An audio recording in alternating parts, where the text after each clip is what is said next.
ꯑꯍꯥꯟꯕ ꯃꯛꯇꯗ ꯇꯤꯟꯕꯤꯔꯤꯕ ꯃꯤꯌꯥꯝ ꯄꯨꯝꯅꯃꯛꯄꯨ ꯏꯀꯣꯛꯅꯣꯅ ꯈꯨꯔꯨꯝꯖꯔꯤ ꯑꯅꯤꯁꯨꯕꯗ ꯏꯃꯥ ꯂꯣꯟ ꯃꯩꯇꯩ ꯂꯣꯟ ꯂꯥꯟꯅ ꯉꯥꯡꯗꯅꯕ ꯍꯣꯠꯅꯃꯤꯔꯁꯤ ꯍꯥꯏꯖꯕꯒ ꯂꯣꯏꯅꯅ ꯃꯩꯇꯩ ꯏꯅꯥꯠꯀꯤ ꯂꯝꯗ ꯅꯣꯡꯃꯒꯤ ꯑꯣꯏꯕ ꯁꯛꯅꯥꯏꯔꯕꯤ ꯃꯥꯌꯣꯛꯅꯕ ꯏꯃꯥ ꯃꯥꯏꯕꯤ ꯊꯝꯕꯥꯜ ꯉꯧꯒꯤ ꯅꯤꯡꯁꯤꯡ ꯊꯧꯔꯝꯁꯤꯒꯤ ꯑꯊꯣꯏꯕ ꯃꯤꯊꯨꯡ ꯑꯣꯏꯕꯤꯔꯤꯕ YK ꯀꯣꯂꯦꯖ ꯋꯥꯡꯖꯤꯡꯒꯤ ꯁꯦꯂꯦꯛꯁꯟ ꯒ꯭ꯔꯦꯗ ꯂꯥꯏꯕ꯭ꯔꯦꯔꯤꯌꯟ ꯑꯣꯏꯕꯤꯔꯝꯕ ꯃꯤꯡ ꯑꯣꯏꯅ ꯍꯪꯒꯠꯆꯔꯕꯗ ꯍꯩꯀ꯭ꯔꯨꯖꯝ ꯖꯨꯒꯤꯟꯗ꯭ꯔꯣ ꯁꯤꯡ ꯉꯁꯤꯒꯤ ꯊꯧꯔꯝꯁꯤꯒꯤ ꯃꯤꯐꯝ ꯃꯄꯨ ꯑꯣꯏꯕꯤꯔꯤꯕ ꯊꯔꯃꯣꯒꯤ ꯊꯧꯄꯨꯔꯦꯟ ꯃꯩꯇꯩꯂꯣꯟ ꯑꯦꯛꯇꯤꯕꯤꯁ ꯁꯣꯏꯕꯝ ꯃꯪꯒꯤꯖꯥꯎ ꯃꯩꯇꯩ ꯂꯣꯏꯅꯅ ꯑꯈꯟꯅꯕ ꯃꯤꯊꯨꯡꯂꯦꯟꯁꯤꯡ ꯈꯥꯡꯉꯕꯣꯛꯇꯒꯤ ꯈꯣꯜꯁꯤꯝꯂꯝꯒꯤ ꯊꯧꯄꯨꯔꯦꯟ ꯃꯣꯏꯔꯥꯡꯊꯦꯝ ꯃꯣꯍꯟ ꯁꯤꯡ ꯍꯧꯖꯤꯛꯇꯤ ꯃꯐꯝ ꯑꯁꯤꯗ ꯌꯧꯕꯤꯔꯛꯇ꯭ꯔꯤꯕ ꯃꯥꯁꯇꯔ ꯀ꯭ꯔꯥꯐꯀꯤ ꯁꯤꯟꯐꯝꯗ ꯁ꯭ꯇꯦꯠ ꯑꯦꯋꯥꯔꯗꯤ ꯑꯃꯗꯤ ꯏꯟꯇꯔꯅꯦꯁꯅꯦꯜ ꯑꯦꯋꯥꯔꯗ ꯐꯪꯂꯕ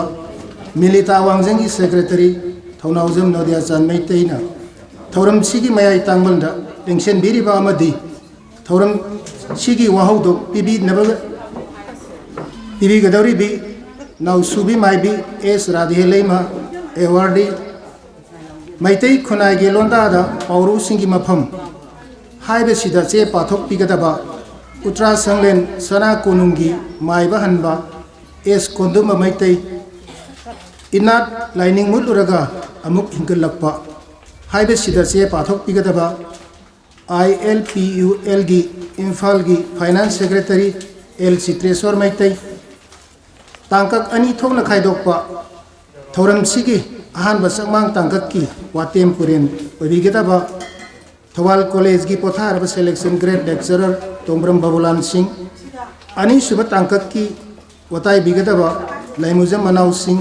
X member NPSC vice president Manipur Sahitya Samiti Thoubal Meitei culture a hybrid culture ꯍꯥꯏꯕꯁꯤꯗ ꯆꯦ पाठोपीगदबा YK कॉलेज वांगिंग की former principal doctor S Bihari Singh Kangleipak Manipur की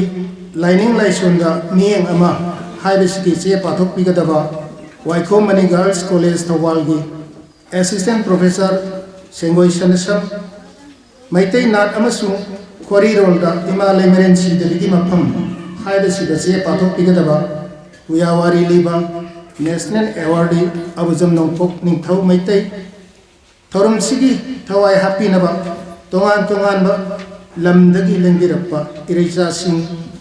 थौरम सिबु हौबदगी लोइबा फावबा मालेंगी मफन सिनबा तुंगना ई पाव संदोकपीगदोरिबा प्रिंट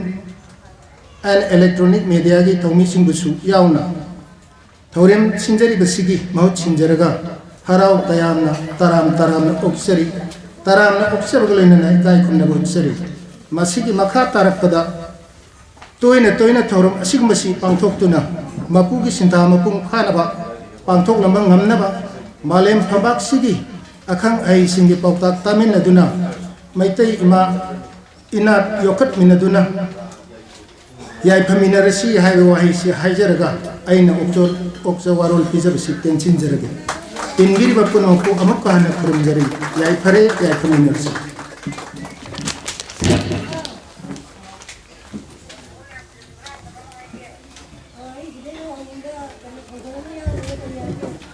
थागतचरी ओजाव वाली साइट एकेडमी न्यू दिल्ली बो प्रोग्राम में मखसा तसर कोइना मसी ये चिगुमलबा theorem मसीगी लाइकिदबे अबोपची माकी ओमोमपी Henry बेसनिया sebum secretary ट्रमो वांजिंग पेट्रोबाकना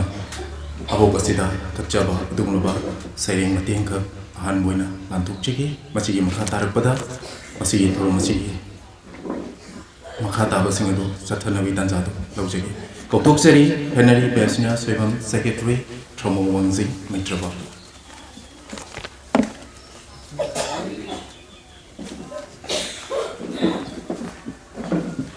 Kumnamampu Ikok Nona Kurumjari.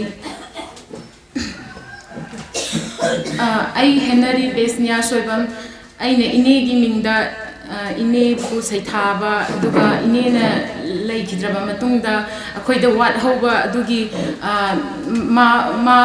Ine Laikidabagi Inegi Laikidabagi Awat Ba Hang Bado Adugu Adugi the Saitaraga Izaba Sairini. ꯑꯩꯒꯤ ꯁꯩꯔꯦꯡꯒꯤ ꯃꯃꯤꯡ ꯅꯤꯡꯉꯝ ꯍꯧꯗꯕꯅ ꯊꯜꯍꯧꯔꯦ ꯅꯤꯡꯉꯝ ꯍꯧꯗꯕꯅ ꯊꯜꯍꯧꯔꯦ ꯅꯤꯡꯁꯤꯡꯕꯅ ꯈꯣꯡꯊꯥꯡ ꯊꯣꯛꯇꯔꯦ ꯑꯩꯈꯣꯏꯕꯨ ꯀꯧꯕꯒꯤ ꯈꯣꯟꯖꯦꯜꯁꯨ ꯇꯥꯈꯤꯗꯔꯦ ꯃꯥꯡꯒꯣꯜꯁꯦ ꯏꯃꯥꯆꯧꯕꯤꯗꯤ ꯂꯩꯔꯝꯗ꯭ꯔꯦ इहांग हांगले इचिक चिकले इने हाइबा मिंगौदै नाथैरगा इमा चौबी कौजै ताइबंगी सैहौदै इचिल इनाउगी ओइने जफमनी सक्ता चूदा लंबा लैतबी पांगलदी सामुगा पांखकनी हाय नहै मयामना योमलिबी मियामना सखंगनबी अमाइबी पुंसी कयाबु ताइबंग मंगफाउना हनलिबी ममा ओइबी कयागी चैना कोखनबीरिबी कावबा यादरे इमा चौबी खांफम खंगदरे नंग लेतबगी मैचाकसे लाइरम लेंदुना लाइरमलबदी करीगुंबा अथोइबी ओइना लेबियु ताइबंग मपुगी अचानबी ओइबियु मयांगिना माइबी थंबांगौ अखोइगिना नुंसीबी इमा चौबी thank you all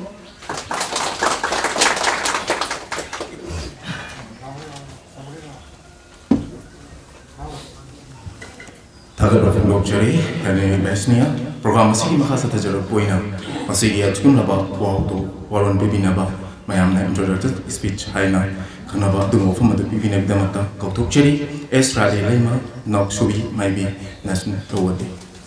Amukana, Kautukcheri, Esrade Lema.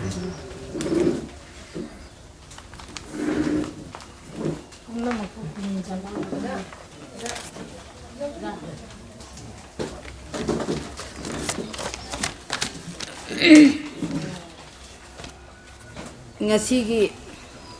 inam mathamango bigi ningsing seminar pangthok jabasida aina mayam mafamda karigumba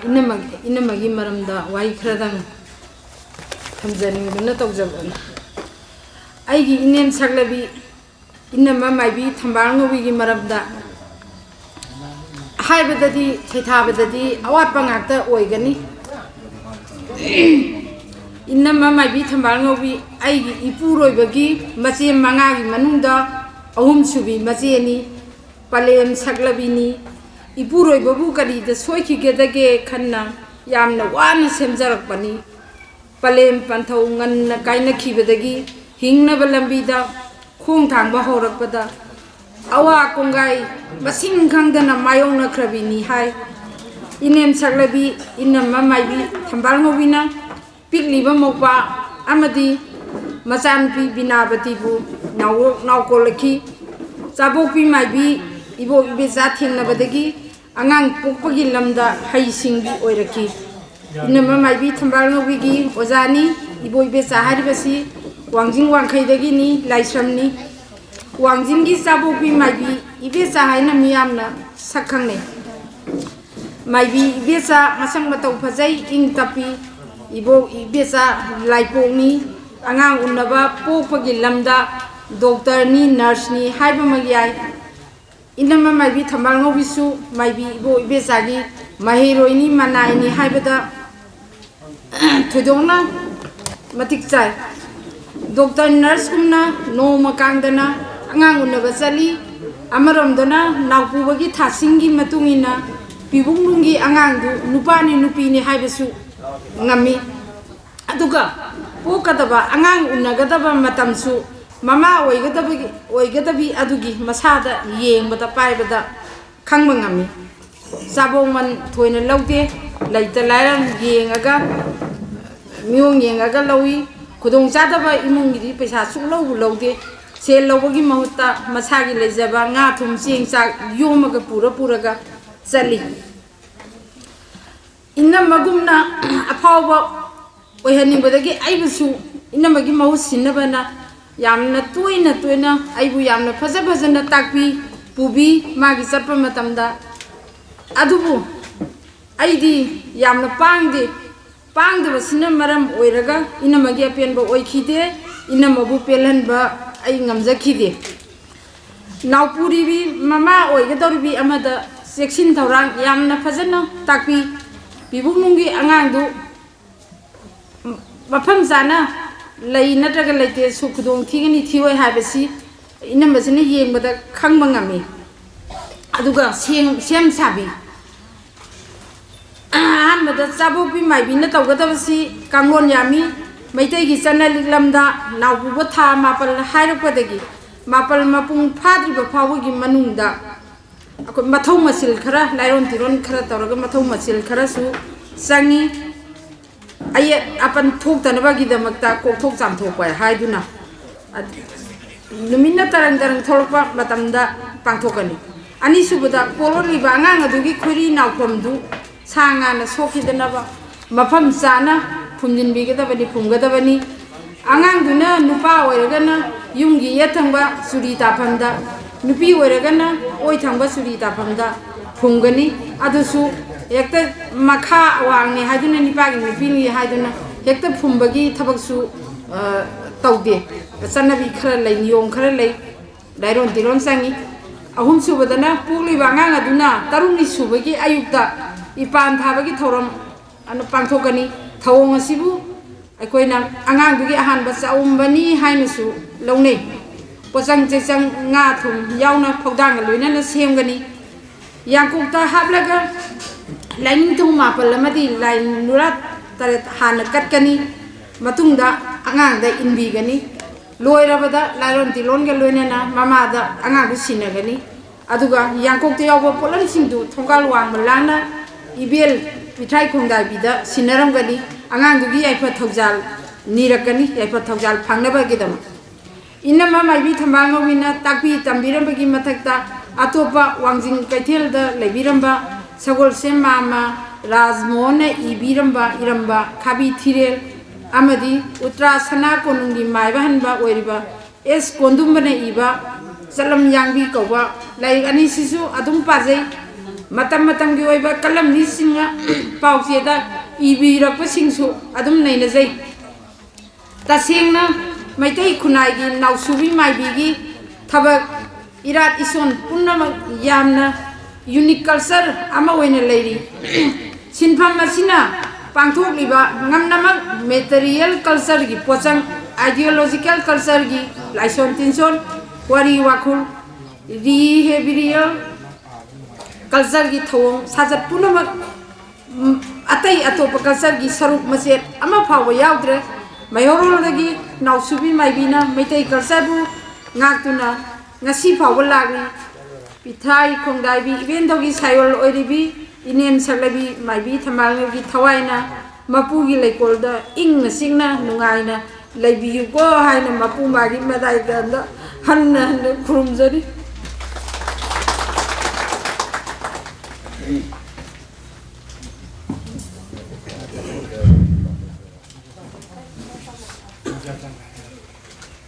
Agar pondok ciri, masai gi ahan ba auto pagi matam da koneti ko pecek raba adugo matam gi tang tengok na lengbi rak riba kai kumna jeri ba oja thono jamno dia chan mite state awardee master craft secretary melta bungjingbo dai somda ngal to lengkat pino na ba nomlo leng chingjo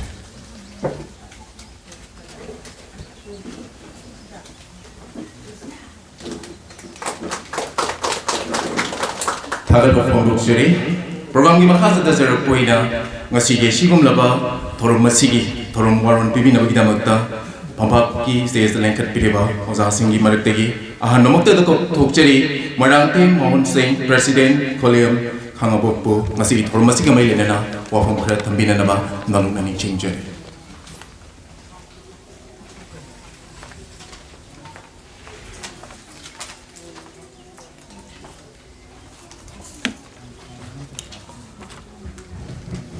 Ngasigi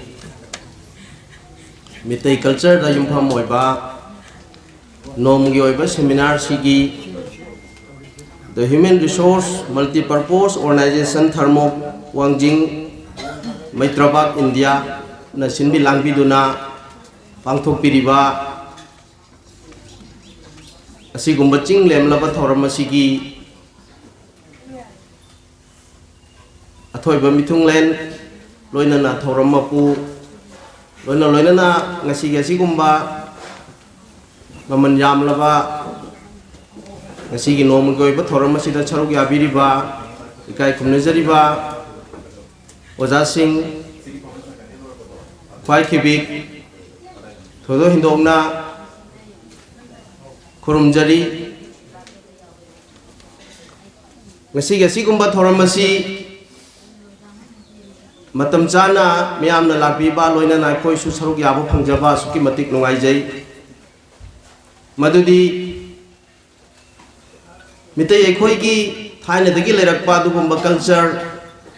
ngasi di mang tharakpa du kitang kankhatpa ngamgadra haidana thodo hindongna tharmo wangjingna sinbiduna nomagi oiba laikhidraba ima adugi ningsing thoramga mari leirana pangthokpiriba thoramasi asuki matik maman yami thodo hindongna thagatchaba thamjari nungaiba phungdokchari ngasigi thoramasi lengbireiba ojasingsu khangbiramgani handaki hokhiba election tamdugi mamangda hairiba organization asina sinjalanjanabagi am kanna honajaruba thodo hindongna election gi society da leiriba agitation kaya aduna maram oiraga jeithok tuna lakhiba adu ngasidi isorna chanbiduna pangthoe masigi damak nungaiba thamjari loinana pangthoiba seminar asigi nungyoiba warolda thodo hindongna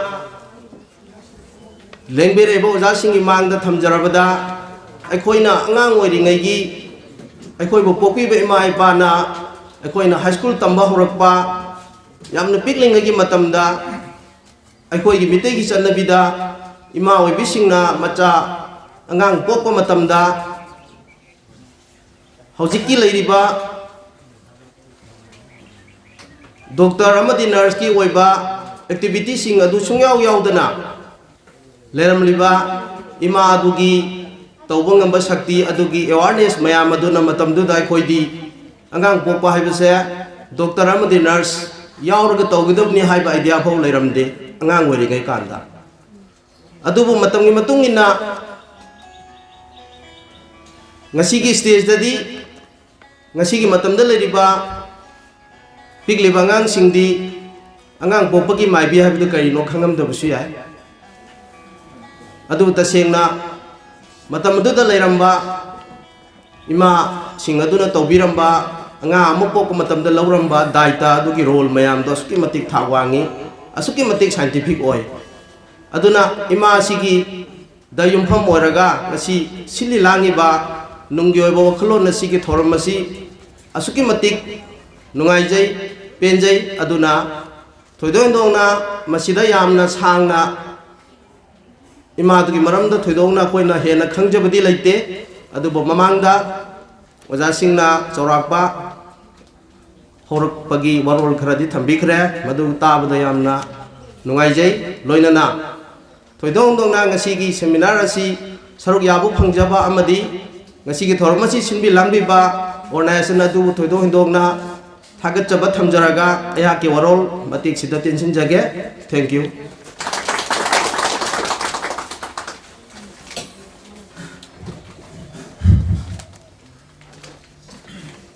Thagat phongdokchari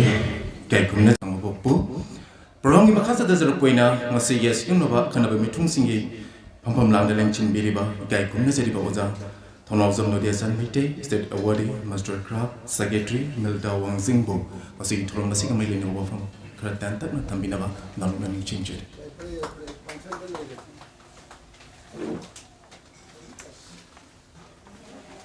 khurumjari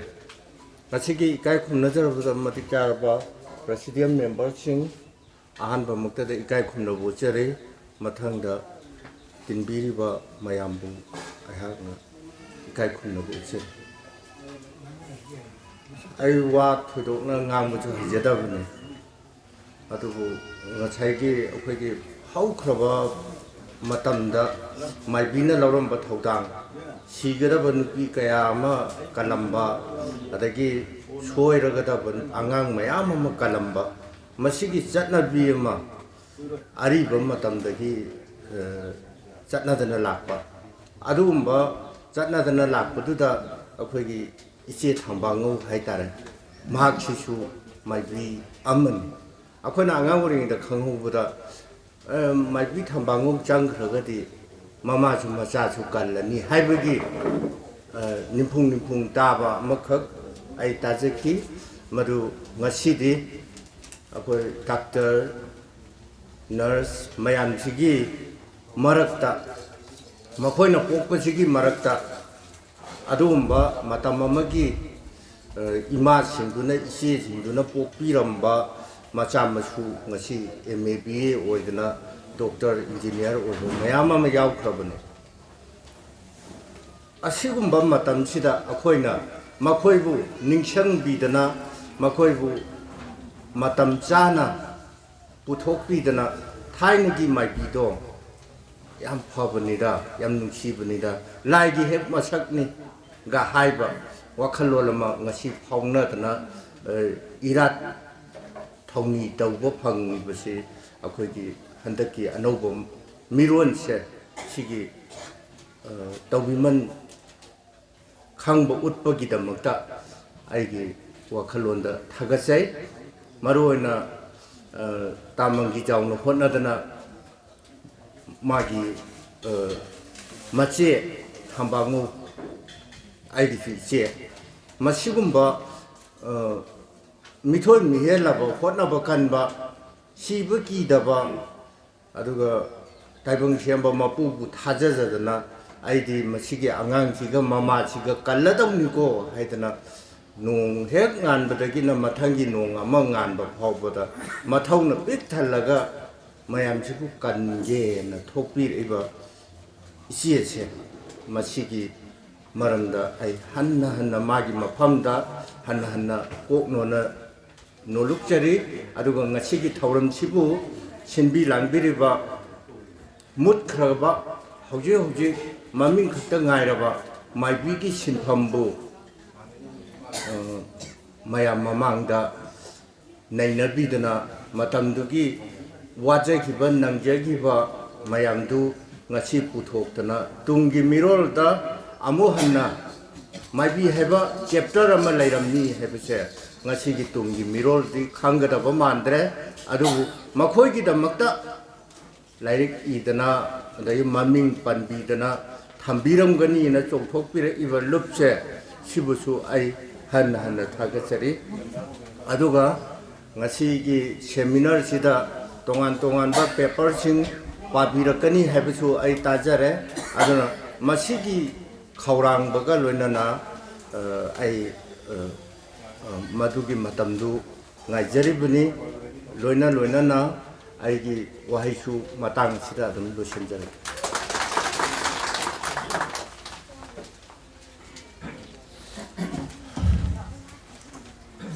Tagar of October, Secretary Milta Wangzing State Awarding Master Craft, Honosam Nodian San Maitego.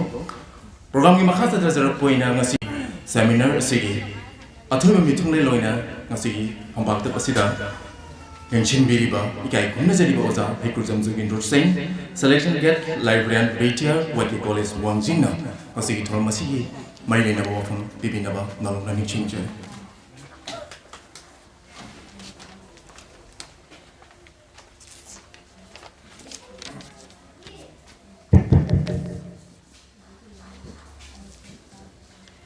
ngasi April gi tang ahum so lisingani kunithoi da tharmona sinlangana pangthok la lai warbi khabi kogi CMI bi Thambangu Memorial One Day Seminar on Meitei Culture haibisida kaisu khangjaraba kaisu natra itik leje ti pasada draba ingonda thauram mapune na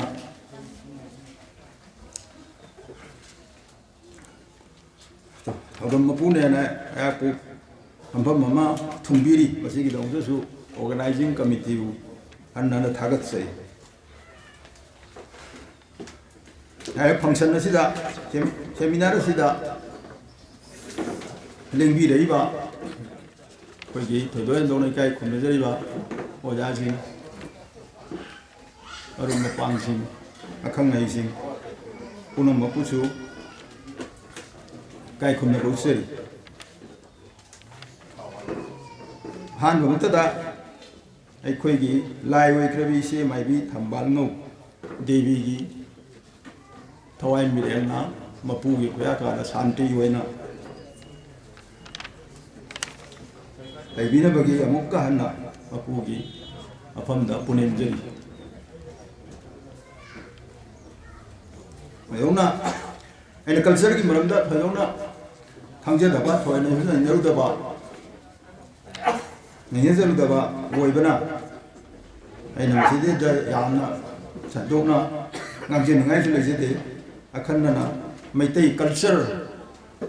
hai bi se na mapung mai ba thim moi ba ni na mai tei culture akoi gi phurup amu gi mai tei ya ba phurup si gi culture ama har ga de koi gi phurup tu gi habit mari gi tradition sum belief maru ai na ma si da yum phom moi ra ga koi culture si sagat pyramid ni ai na gi ipa ai pu sing koi ning sing ba thok de im from the immemorial period adu gumba ai koi gi tradition do culture do ari bai ta ra yam na li ra ba koi na hek ning sang ba thok tra ba matam de gi san ra ba ai koi gi mai tei gi oi ba culture do ai koi matam gi matung na di ai ga tra matam khara sitharu bugum tawe adu gamu marakama sitharu matung da amu thawai yau bi ba silinau sing siainau sing akhang ai sing na au masibu tamna hingkan na ba khona birakpagi mami adu ono birakpagi mawong ama ji akoi ujaba phangjare masi yamna afaba step ni haina thamjani the culture ma hargadi akoi na metai culture sida cheyet na ba kayama mapan gi furup singi atraga atopa furup hai tare atopa furup singi culture zu adum khara aviation na pa acting sin na pa mixed culture aiga aduna culture de maduna synthesis of culture hai ba madi senggot padi afaba werodra haina khanje akoi gi ipana ipuna da du phajana yokhan na ba hona ba ane matam gi matungina khara ahong ara tudi adum ma koi na madu enjoy toroga su ipana ipuna tudi yamna mayek sena thamam na ba concrete shape tuma le hau na ba ai koi na hona ba sangi hai ba sin matang thamjani thoidona khangjeru bagi wa pham junate masi gumba koi gi culture sa kano culture se koi maitai phuluki culture se mawong ta na paring sumna linglam sumna le hau na ba kaya dama akhangai sing sembi duna tung da horakadori ba saron suron sing da su adum kudung il hau na ba pandam amagal na hona min si hai ba hai khara si thamjaraga soba de gi bidai lo ge thank you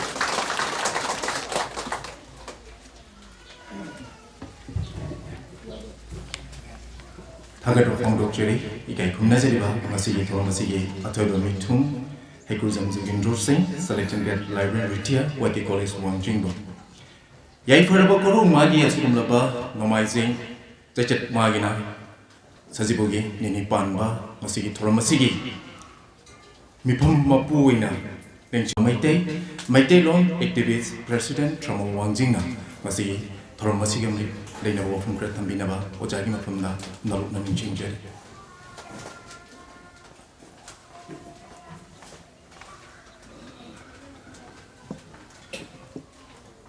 Punumambo, Amataga,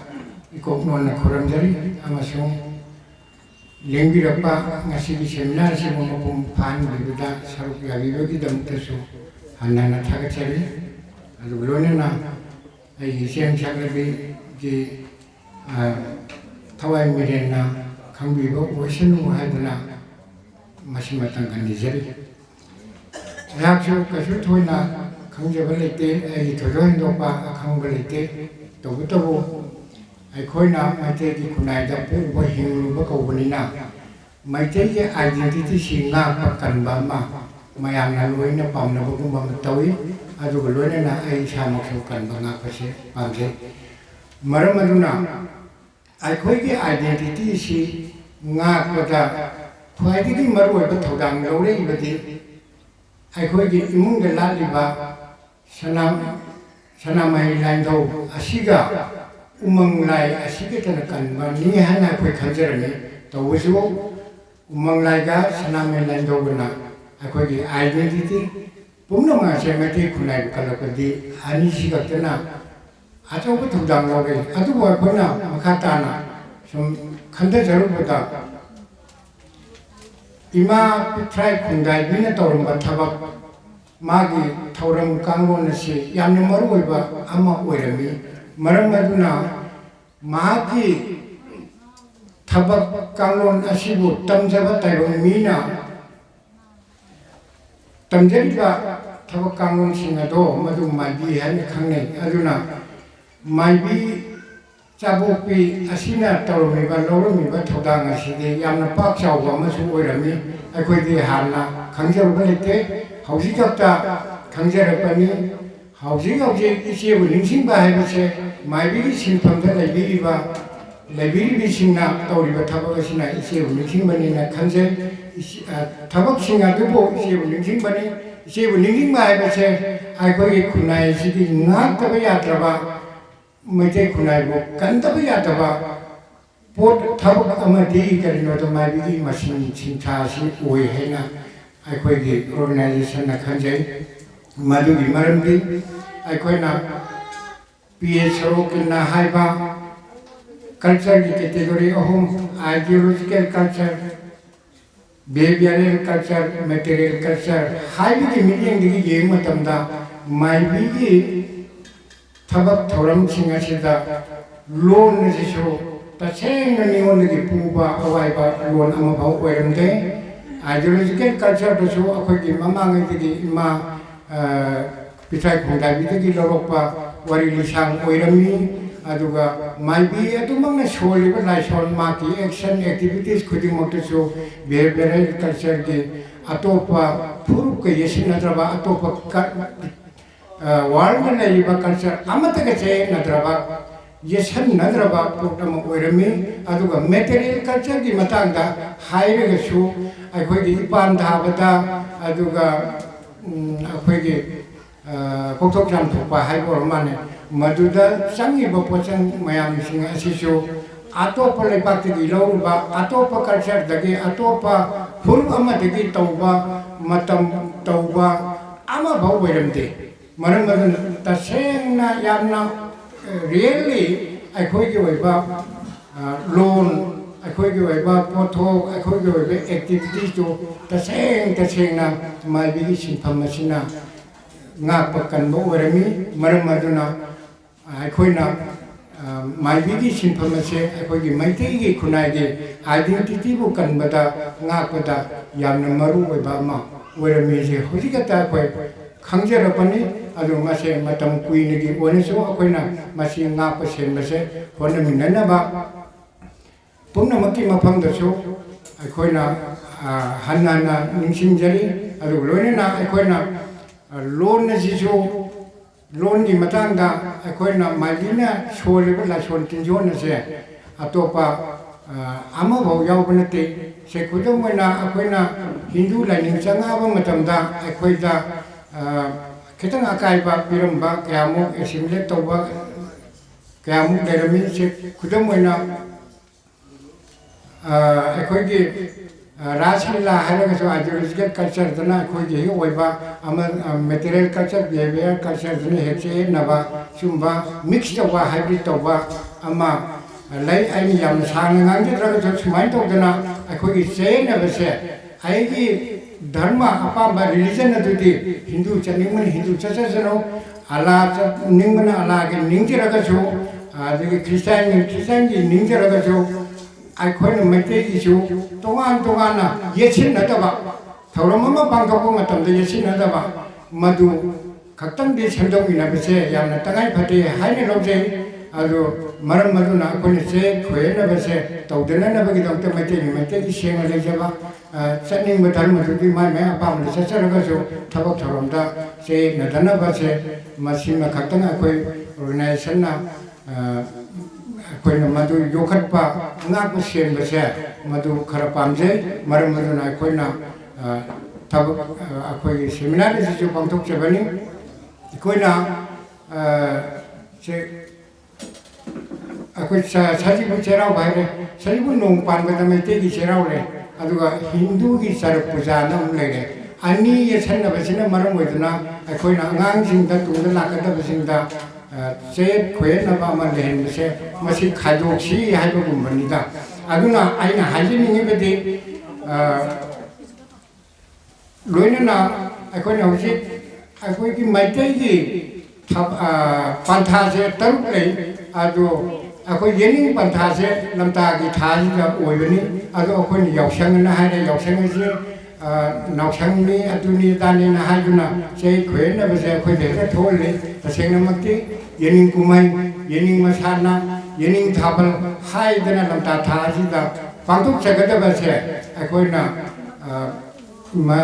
ꯀꯩꯅꯣꯗꯁꯨ ꯑꯩꯈꯣꯏꯅ ꯌꯥꯎꯁꯪ ꯊꯥꯕꯜ ꯌꯥꯎꯁꯪ sports ꯑꯅ ꯊꯣꯟꯖꯜꯂꯤ ꯃꯁꯤꯁꯨ ꯑꯩꯅ ꯍꯥꯏꯖꯔꯤꯕꯗꯤ ꯍꯧꯗꯣꯛꯆꯕꯒꯤ ꯈꯛꯇꯅꯤ proper form ꯑꯃꯗ ꯑꯩꯈꯣꯏꯅ ꯃꯇꯥꯡ ꯃꯇꯝ ꯆꯥꯕ ꯀꯥꯟꯗ ꯃꯗꯨꯁꯨ ꯈꯟꯅ ꯅꯩꯅꯕꯁꯦ ꯌꯥꯝꯅ ꯇꯉꯥꯏ ꯐꯗꯦ ꯑꯩꯈꯣꯏꯒꯤ ꯇꯥꯏꯕꯪ ꯃꯄꯨꯅ ꯍꯧꯔꯤꯉꯩꯗꯒꯤ ꯑꯩꯈꯣꯏꯒꯤ ꯄꯟꯊꯥ 3ꯁꯤꯗꯤ ꯐꯖꯅ ꯄꯤꯕꯤꯔꯝꯃꯕꯅꯤ ꯃꯗꯨ ꯑꯩꯈꯣꯏꯅ ꯍꯥꯏꯖꯤꯟꯕ ꯌꯥꯕ ꯄꯣꯠ ꯅꯠꯇꯦ ꯃꯇꯝ ꯃꯇꯝꯒꯤ ꯌꯥꯋꯣꯜ ꯂꯥꯛꯄ ꯌꯦꯅꯤꯡ ꯄꯟꯊꯥꯁꯤ ꯂꯝꯇꯥ ꯊꯥꯁꯤꯗ ꯁꯖꯤꯕꯨ ꯀꯥꯂꯦꯟꯁꯤꯗ ꯆꯪꯉꯛꯄꯅꯤ ꯃꯁꯤ ꯄꯨꯝꯅꯃꯛ ꯅꯩꯅꯕꯒꯤ ꯃꯈꯥ ꯄꯣꯟꯅ ꯂꯩ ꯑꯗꯨ ꯑꯩꯈꯣꯏꯅ ꯄ꯭ꯔꯣꯄꯔ ꯐꯣꯔꯝ ꯑꯃꯗ ꯃꯁꯤ ꯃꯇꯝ ꯃꯇꯝꯒꯤ ꯃꯇꯥꯡꯒꯤ ꯈꯟꯅ ꯅꯩꯅꯕꯁꯦ ꯑꯗꯨꯒ ꯆꯨꯝꯊꯣꯛꯑꯒ ꯑꯉꯥꯡꯁꯤꯡꯗ ꯈꯪꯍꯧꯅꯕ ꯇꯧꯕꯤꯕꯁꯦ ꯃꯁꯤꯅ ꯈ꯭ꯋꯥꯏꯗꯒꯤ ꯍꯦꯟꯅ ꯃꯔꯨ ꯑꯣꯏ ꯑꯩꯈꯣꯏꯒꯤ ꯑꯥꯏꯗꯦꯟꯇꯤꯇꯤ ꯀꯟꯁꯤ ꯍꯥꯏꯕꯁꯦ ꯃꯁꯤꯅ ꯉꯥꯛꯄ ꯉꯝꯒꯅꯤ ꯍꯥꯏꯕꯁꯤ ꯑꯩ ꯃꯌꯥꯝꯒꯤ ꯃꯐꯝꯗ ꯊꯝꯖꯒꯦ ꯍꯧꯖꯤꯛ ꯑꯩꯅ ꯃꯌꯥꯝ ꯑꯃ ꯉꯥꯡꯖꯅꯤꯡꯕ ꯂꯩꯔꯒꯁꯨ ꯃꯗꯨ ꯇꯟꯖꯥꯁꯨ ꯆꯥꯗ꯭ꯔꯦ ꯑꯗꯨꯒ ꯂꯣꯏꯅꯅ ꯑꯩꯒꯤ ꯑꯣꯏꯕ ꯀꯩꯅꯣ ꯈꯔ ꯍꯥꯞꯆꯒꯗꯕꯅꯤ ꯄꯦꯄꯔꯁꯦ ꯄꯨꯊꯣꯛꯆꯒꯗꯕꯅꯤ ꯃꯗꯨꯁꯨ ꯅꯪꯗ꯭ꯔꯦ ꯂꯥꯡꯖꯕꯁꯤꯗ ꯑꯩꯈꯣꯏꯅ ꯀꯩꯅꯣꯅ ꯍꯦꯛ ꯀꯥꯎꯒꯜꯂꯦ ꯑꯗꯨ ꯑꯩꯉꯣꯟꯗ ꯍꯦꯛ ꯊꯣꯛꯇꯨꯅ ꯇꯧꯋꯤ ꯑꯗꯨꯕꯨ ꯄꯨꯝꯅꯃꯛꯅ ꯑꯩꯒꯤ ꯃꯥꯏꯕꯤꯒꯤ ꯁꯤꯟꯐꯝ ꯑꯁꯦ ꯉꯥꯛꯄ ꯂꯩꯍꯟꯕ ꯃꯇꯝꯗ ꯏꯆꯦꯕꯨ ꯅꯤꯡꯁꯤꯡꯕ ꯃꯇꯝꯗ ꯃꯥꯏꯕꯤꯒꯤ ꯁꯤꯟꯐꯝ ꯑꯁꯦ ꯀꯟꯒꯗꯧꯔꯤꯕꯅꯤ ꯍꯥꯏꯕꯁꯤ ꯂꯧꯖꯕꯒ ꯂꯣꯏꯅꯅ ꯑꯩ ꯃꯤꯌꯥꯝꯒꯤ ꯃꯐꯝꯗꯒꯤ ꯍꯟꯅ ꯊꯥꯒꯠꯆꯔꯤ ꯈꯨꯔꯨꯝꯖꯔꯤ ꯌꯥꯏꯐꯔꯦ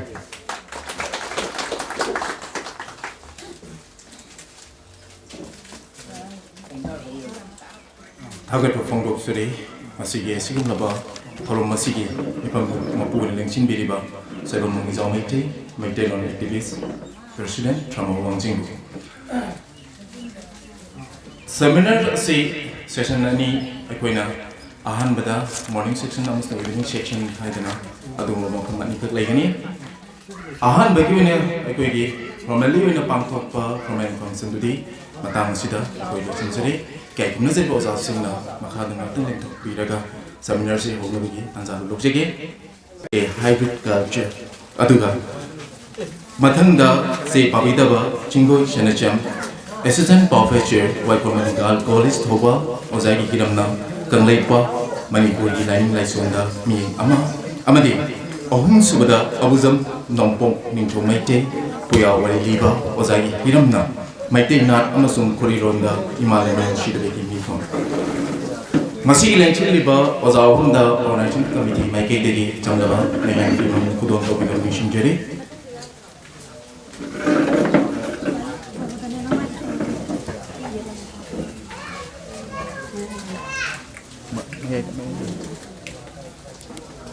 ꯑꯣꯏꯅ ꯑꯍꯥꯟꯕ ꯁꯦꯁꯟ ꯑꯁꯤꯒꯤ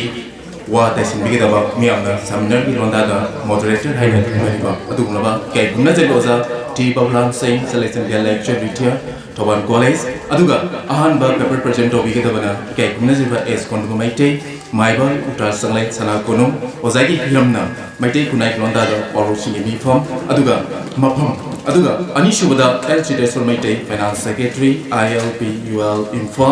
ozagi hiramna irat laning muthaga amukingalappa makhagi sasana sigi damdari ikai kumna zebinga sigi thorom sigi ekoge moderator da microphone ase amukana chinese thank you 소체 마치 마사지 밤이시네 봐. 아버지 모두 잘 살아. Meruana Maitai Culture Family Mirati Mirati Pasokori Nainakuri Photo Masang yang nama hal meruana aku isi pasok tiga terus itu ya Anje tharum project tundum mana mai ke tunai di doda da au tinggi makam mai ba so kita pasok tiga ya ada mari pasok tiga betul project tundum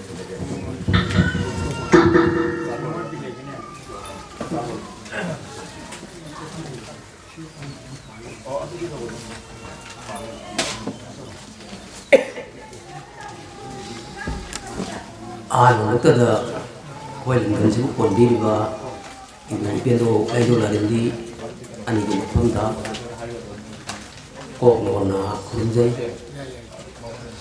lorena nasi maga ai se tambango bi gi nchin thorum ga lorena pangto piriba sumba khana ne lagi thorum sida मैं तांगन लेंचन berry बा nothing को माना काय खुने जरी लोइना नसिगी तिनबिरी बा अखंग icing कोई नाट हेन लुना लंगी बा अखंग icing को काय खुने बुचरी लोइना नंदम मसिदा लेबिरी बा ahauba khonjen sina tabiriba mafamda lebiriba khwai khibi pusu no lukna khunjai anumatada ai se pathok chadringeta aina miyamda kharadan ningjenba amale jai ai se si so lisingam chamapan mudra mat ko dilu ni ser pai ai gi sha han se hai ga se hi simakta da ai gi che sina upiram bani ai gi cha mari sui so li simaga samapan mari phu ma thoi da ai gi thorom gi roi boi gi bana isi siga koi loina badu khara thap tok na gi aduna ai sha han se sai yang khai ma thoi sure asigi sangaba tangkak asida ai che che loine zarapani adubu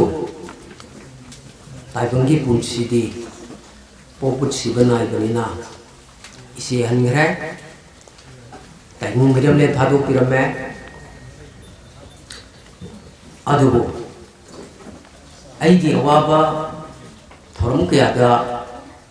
thawai pubiramba ise di la rim lei gre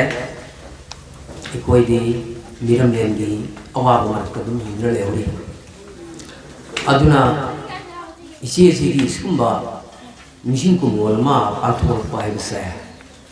atiki mati thamoi da penje du ni adubo Maybe nok subi habis ki maramda aina ai maro Soyom Kumar wai college ki principal miramba mari thesis ki matamda aina so bu thodang lok jagi bane maybe hai no porchi ki chapter ma hamna phone rakha aduna amukasu ai gi che ji ki thobu biriba ai gi maro Soyom mangi jaw luine biriba luine bise ai gi classmate ni lai taminar bani aduna sumaina ꯌꯥꯝꯅ ꯃꯔꯨ ꯑꯣꯏꯈ꯭ꯔꯕ chapter ꯑꯃꯒꯤ ꯃꯅꯨꯡꯗ ꯑꯩꯅ ꯋꯥꯍꯩ ꯈꯔꯗꯪ सिगुम्बा function सिदा सिगुम्बा theorem सिदा पाथोकना बगी तंजाम फंजे बसाय आई अदुगी मिटिक नुंगाई जै अदुना सिगुम्बा तानफम सेना मरम मोयरगा इसिगै दुगी थवायना मिरम लेंदा यामना नुंगाई याफना मपुगी खुया खादले बो ओरिसनु हाइबसे खुरुम जरगा आईगी सेरोल से यामदम थमजगे अदना आईगी सेरोल सिगी कोई ममिंगना मैतै खुनाई लोंदादा पावुसिंगी फंफम हाइबसिनी सिमक आई कोई खुनाई सिदा पावुसे सामरी की मथक लेको मसाई हुई बगी थोड़ांग तौजरी पेस लेजरी अदुना आई तो पितोंजन जगे Meitei खुनाई लोंदादा Paulo हाइबो Wayse Nishing ngam matundagi thailagi akhang ai sinna sijin na lagraba pautaksi wai singshina miwi bi punsida thangmai gi masak oiba loksin gi langai simbiram ni aduna paulo sinsina koncheliba lakhaidi laidam lelamdi miram le ani musna liba longai draba ipa amati wari मिथोरसिबु थाइदगी अहल अखंग आहिसिंगना पुथोपिरमिबसिगी नुंगी ओइबु सकते पोषक अमगी मरमदा पाउता पिरपदा पोषक अदुन ओइबा लज्जत साजत अदुबु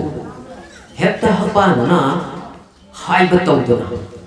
पीगदोरिबु पाउता अदुदा गोछिल लोक्सलगा इहुन खंगनबा हाइरपो वाइ ओइबदगी पाउरो हाइदे पाउतापु कोसिल लुक्सिनबा हाइन मिथोन पिरमले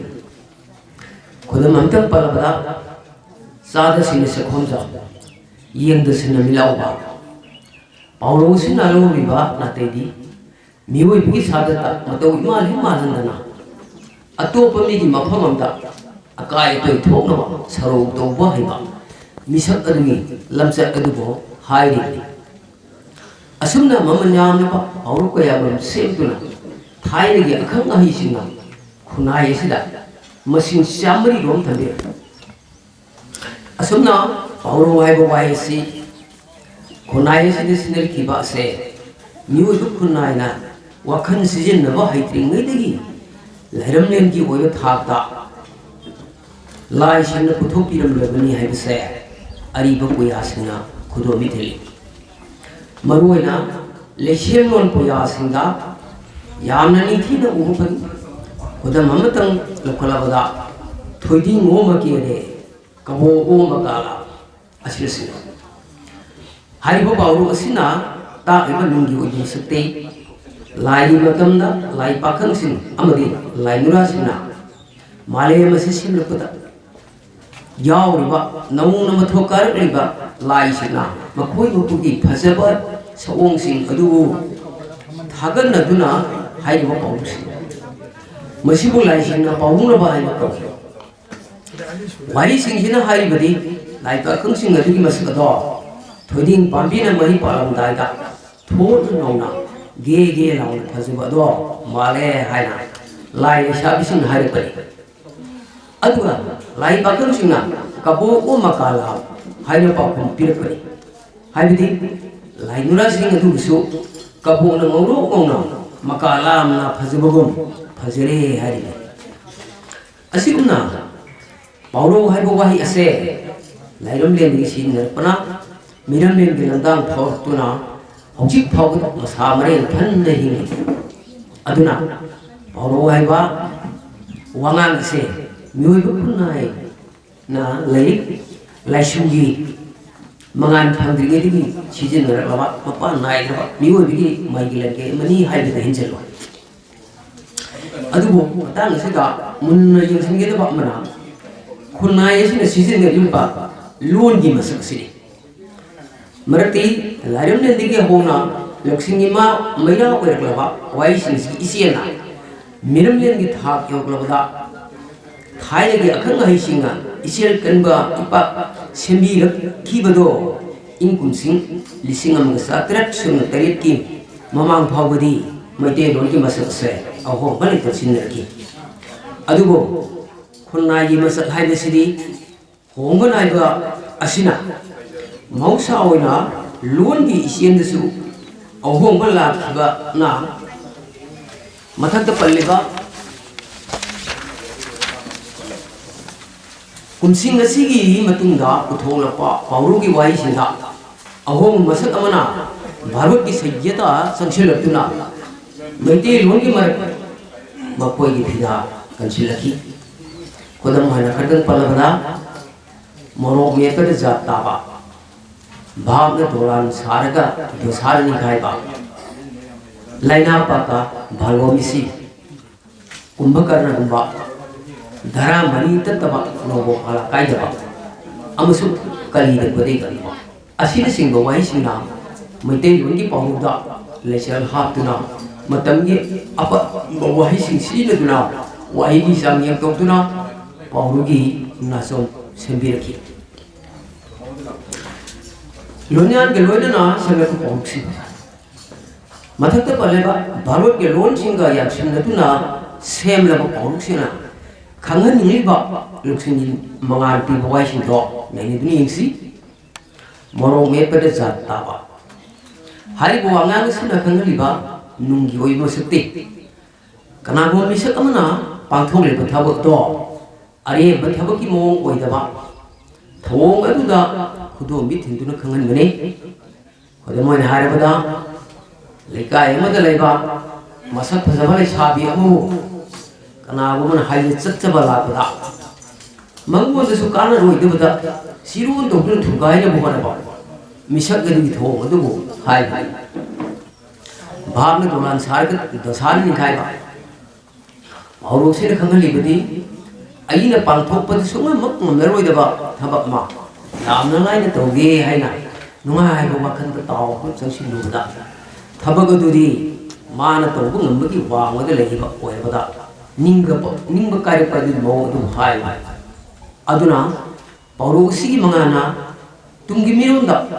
maram sa na ngam loi da ba thabak ta toge khan gnu hai na ta bana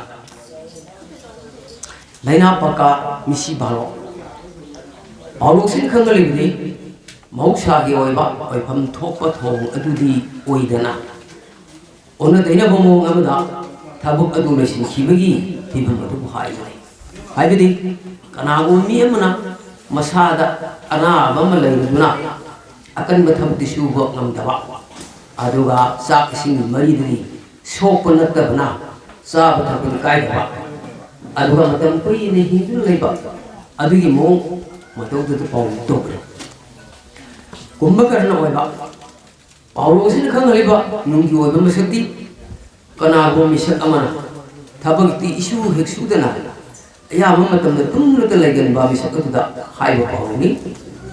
hai bari wayesi gi mam ori badi hindu philosophy gi lai ramayana lai ba kai ja tu da tungan bagi charitra oina yawa kumbhakarna hai ba aduwa sangtanu tuna hai ba pauroni misak adu da mahadevna sivana idabagi bor ma piki adugo mari hisabagi mo koi ba amari pangkal su yam kan koi bana libang yam da amang ta yam na thop tare haina khalduna mahadevna magi bor adu degi takhaye ma kaptha hanabagi da sahi amagi manga tha taruti hokdopu ya de tumne leyu haibudagi tha ta tok tumne lehiba adumi thong adu paum to tu hai dhara mari tatwa logo pala kai da paulo sin khangali bade kana go mi se amana to thol pa thong amabu mathak ta tau khiba ka sap mana ba thong amaga ma te to tu hai bade sagai amagi manunga miyam na khangli gi thabak sin tawri mado abaw obe yai natraga phadda obe yai ꯑꯗꯨꯒꯨꯝꯕ ꯊꯣꯡꯁꯤꯡ ꯑꯗꯨꯕꯨ ꯃꯈꯥ ꯇꯥꯔꯛꯄ ꯃꯆꯥ ꯃꯁꯨꯁꯤꯡꯅ ꯃꯊꯪ ꯃꯊꯪ ꯁꯝꯊꯗꯨꯅ ꯇꯧꯔꯛꯄ ꯊꯧꯑꯣꯡ ꯑꯗꯨꯕꯨ ꯁꯤꯡꯊꯥꯗꯨꯅ ꯍꯥꯏꯕ ꯀꯂꯤꯗ ꯈꯨꯗꯩ ꯀꯪꯗ ꯋꯥꯍꯩ ꯑꯁꯤꯅ ꯈꯪꯍꯜꯂꯤꯕꯗꯤ ꯀꯅꯥꯒꯨꯝꯕ ꯃꯤ ꯑꯃꯅ ꯃꯁꯥꯗ ꯐꯠꯇꯕ ꯊꯕꯛꯅꯤ ꯍꯥꯏꯕ ꯈꯪꯅ ꯈꯪꯅ ꯃꯥꯒꯤ ꯑꯄꯥꯝꯕꯗꯨ ꯐꯪꯅꯕꯒꯤꯗꯃꯛ ꯃꯤꯉꯣꯟꯗ ꯑꯋꯥꯕ ꯊꯕꯛꯁꯤꯡ ꯇꯧꯁꯤꯜꯂꯤ ꯊꯧꯑꯣꯡ ꯑꯗꯨꯅ ꯃꯔꯝ ꯑꯣꯏꯗꯨꯅ ꯃꯤꯁꯛ ꯑꯗꯨꯒꯤ ꯊꯃꯣꯏꯗ ꯑꯋꯥꯕ ꯃꯤꯆꯥꯛ ꯈꯪꯍꯜꯂꯤ ꯃꯗꯨꯗ ꯃꯤꯁꯛ ꯑꯗꯨꯅ ꯑꯋꯥꯕꯗꯣ ꯈꯥꯡꯖꯅꯕꯒꯤꯗꯃꯛ ꯍꯥꯏꯔꯛꯄ ꯋꯥꯍꯩꯅꯤ ꯍꯥꯏꯕꯗꯤ ꯃꯤ ꯑꯗꯨꯒꯤ ꯊꯃꯣꯏꯗ ꯂꯥꯟꯗꯕ ꯃꯤꯁꯛꯇ ꯂꯥꯟꯁꯤꯜꯂꯛꯂꯤꯕ ꯅꯪꯁꯨ ꯑꯩꯒꯤ ꯃꯩꯆꯥꯛꯁꯦ ꯁꯣꯏꯗꯅ ꯑꯊꯨꯕ ꯃꯇꯝ ꯐꯪꯖꯒꯅꯤ ꯍꯥꯏꯅ ꯈꯟꯖꯔꯤꯕ ꯑꯗꯨꯕꯨ ꯄꯥꯎꯔꯧ ꯑꯁꯨꯝꯅ ꯃꯩꯇꯩ ꯈꯨꯟꯅꯥꯏ ꯑꯁꯤꯗ ꯂꯝꯗꯝꯁꯤꯒꯤ ꯑꯁꯦꯡꯕ ꯂꯣꯟꯗꯥ ꯄꯨꯗꯥ ꯈꯛꯇꯅ ꯐꯖꯕ ꯄꯥꯎꯔꯧ kaya marum semjeraga kumja kaya da lugun ki langai solanur loksin ki mara pai ki laksit ki adubu lekhan mana da bala rang sina punchalaga ninthi rona so mamada semada phajebagum bharat ke lon kaya hapsin duna ninthi ba pawru sing sembi rakuna hausi ki matamda masa mau phana noi pelaba pawru ki masa ma kuri aduga mana amuk angan matam ki pawru sing disu matam ki ohong bo phungchana thengkhang da lon ki ohong ba dum leki maduri lai ki lon chappa lon amade maitai lon asomna lai ki lon ki pawru sing matak takra panjagre lol si hogi su lai bidi phawna lol oina ngang ki do gi wari hojik lai thau ama to bo matam da lai so se lai ki lol aduni kudom oina umhai ke yo gi men gi jaiga asina sinba lol si hojik ki bi nadi khang gi drabani asumna sappal wonda su lai madudi oksi asini te hurum sa so asun adugo hai wi thangkhang sing silwai khiduna hojik ti mate lol haiba sida matam gi lol ore adugo masisu thangkhang ani ki ohong gi leki madudi hunung lol gi takak haiba ama leki takak asidi mai bu khabi singbu laja nungsibu malam suna adugo hojik ti pawri khumse hunung lol ga mate lol ga nan yan sinar ga sem ngap to ore adumba awsingdo amare ting lok tuni ingsi wase su saba lalu sukaba pawro sina taliba ningui oi masati kana gum sina nthau gi thawai da isum chumna tawjeriba thabak adu kal moi hoba mi sina lana pawk tam silaga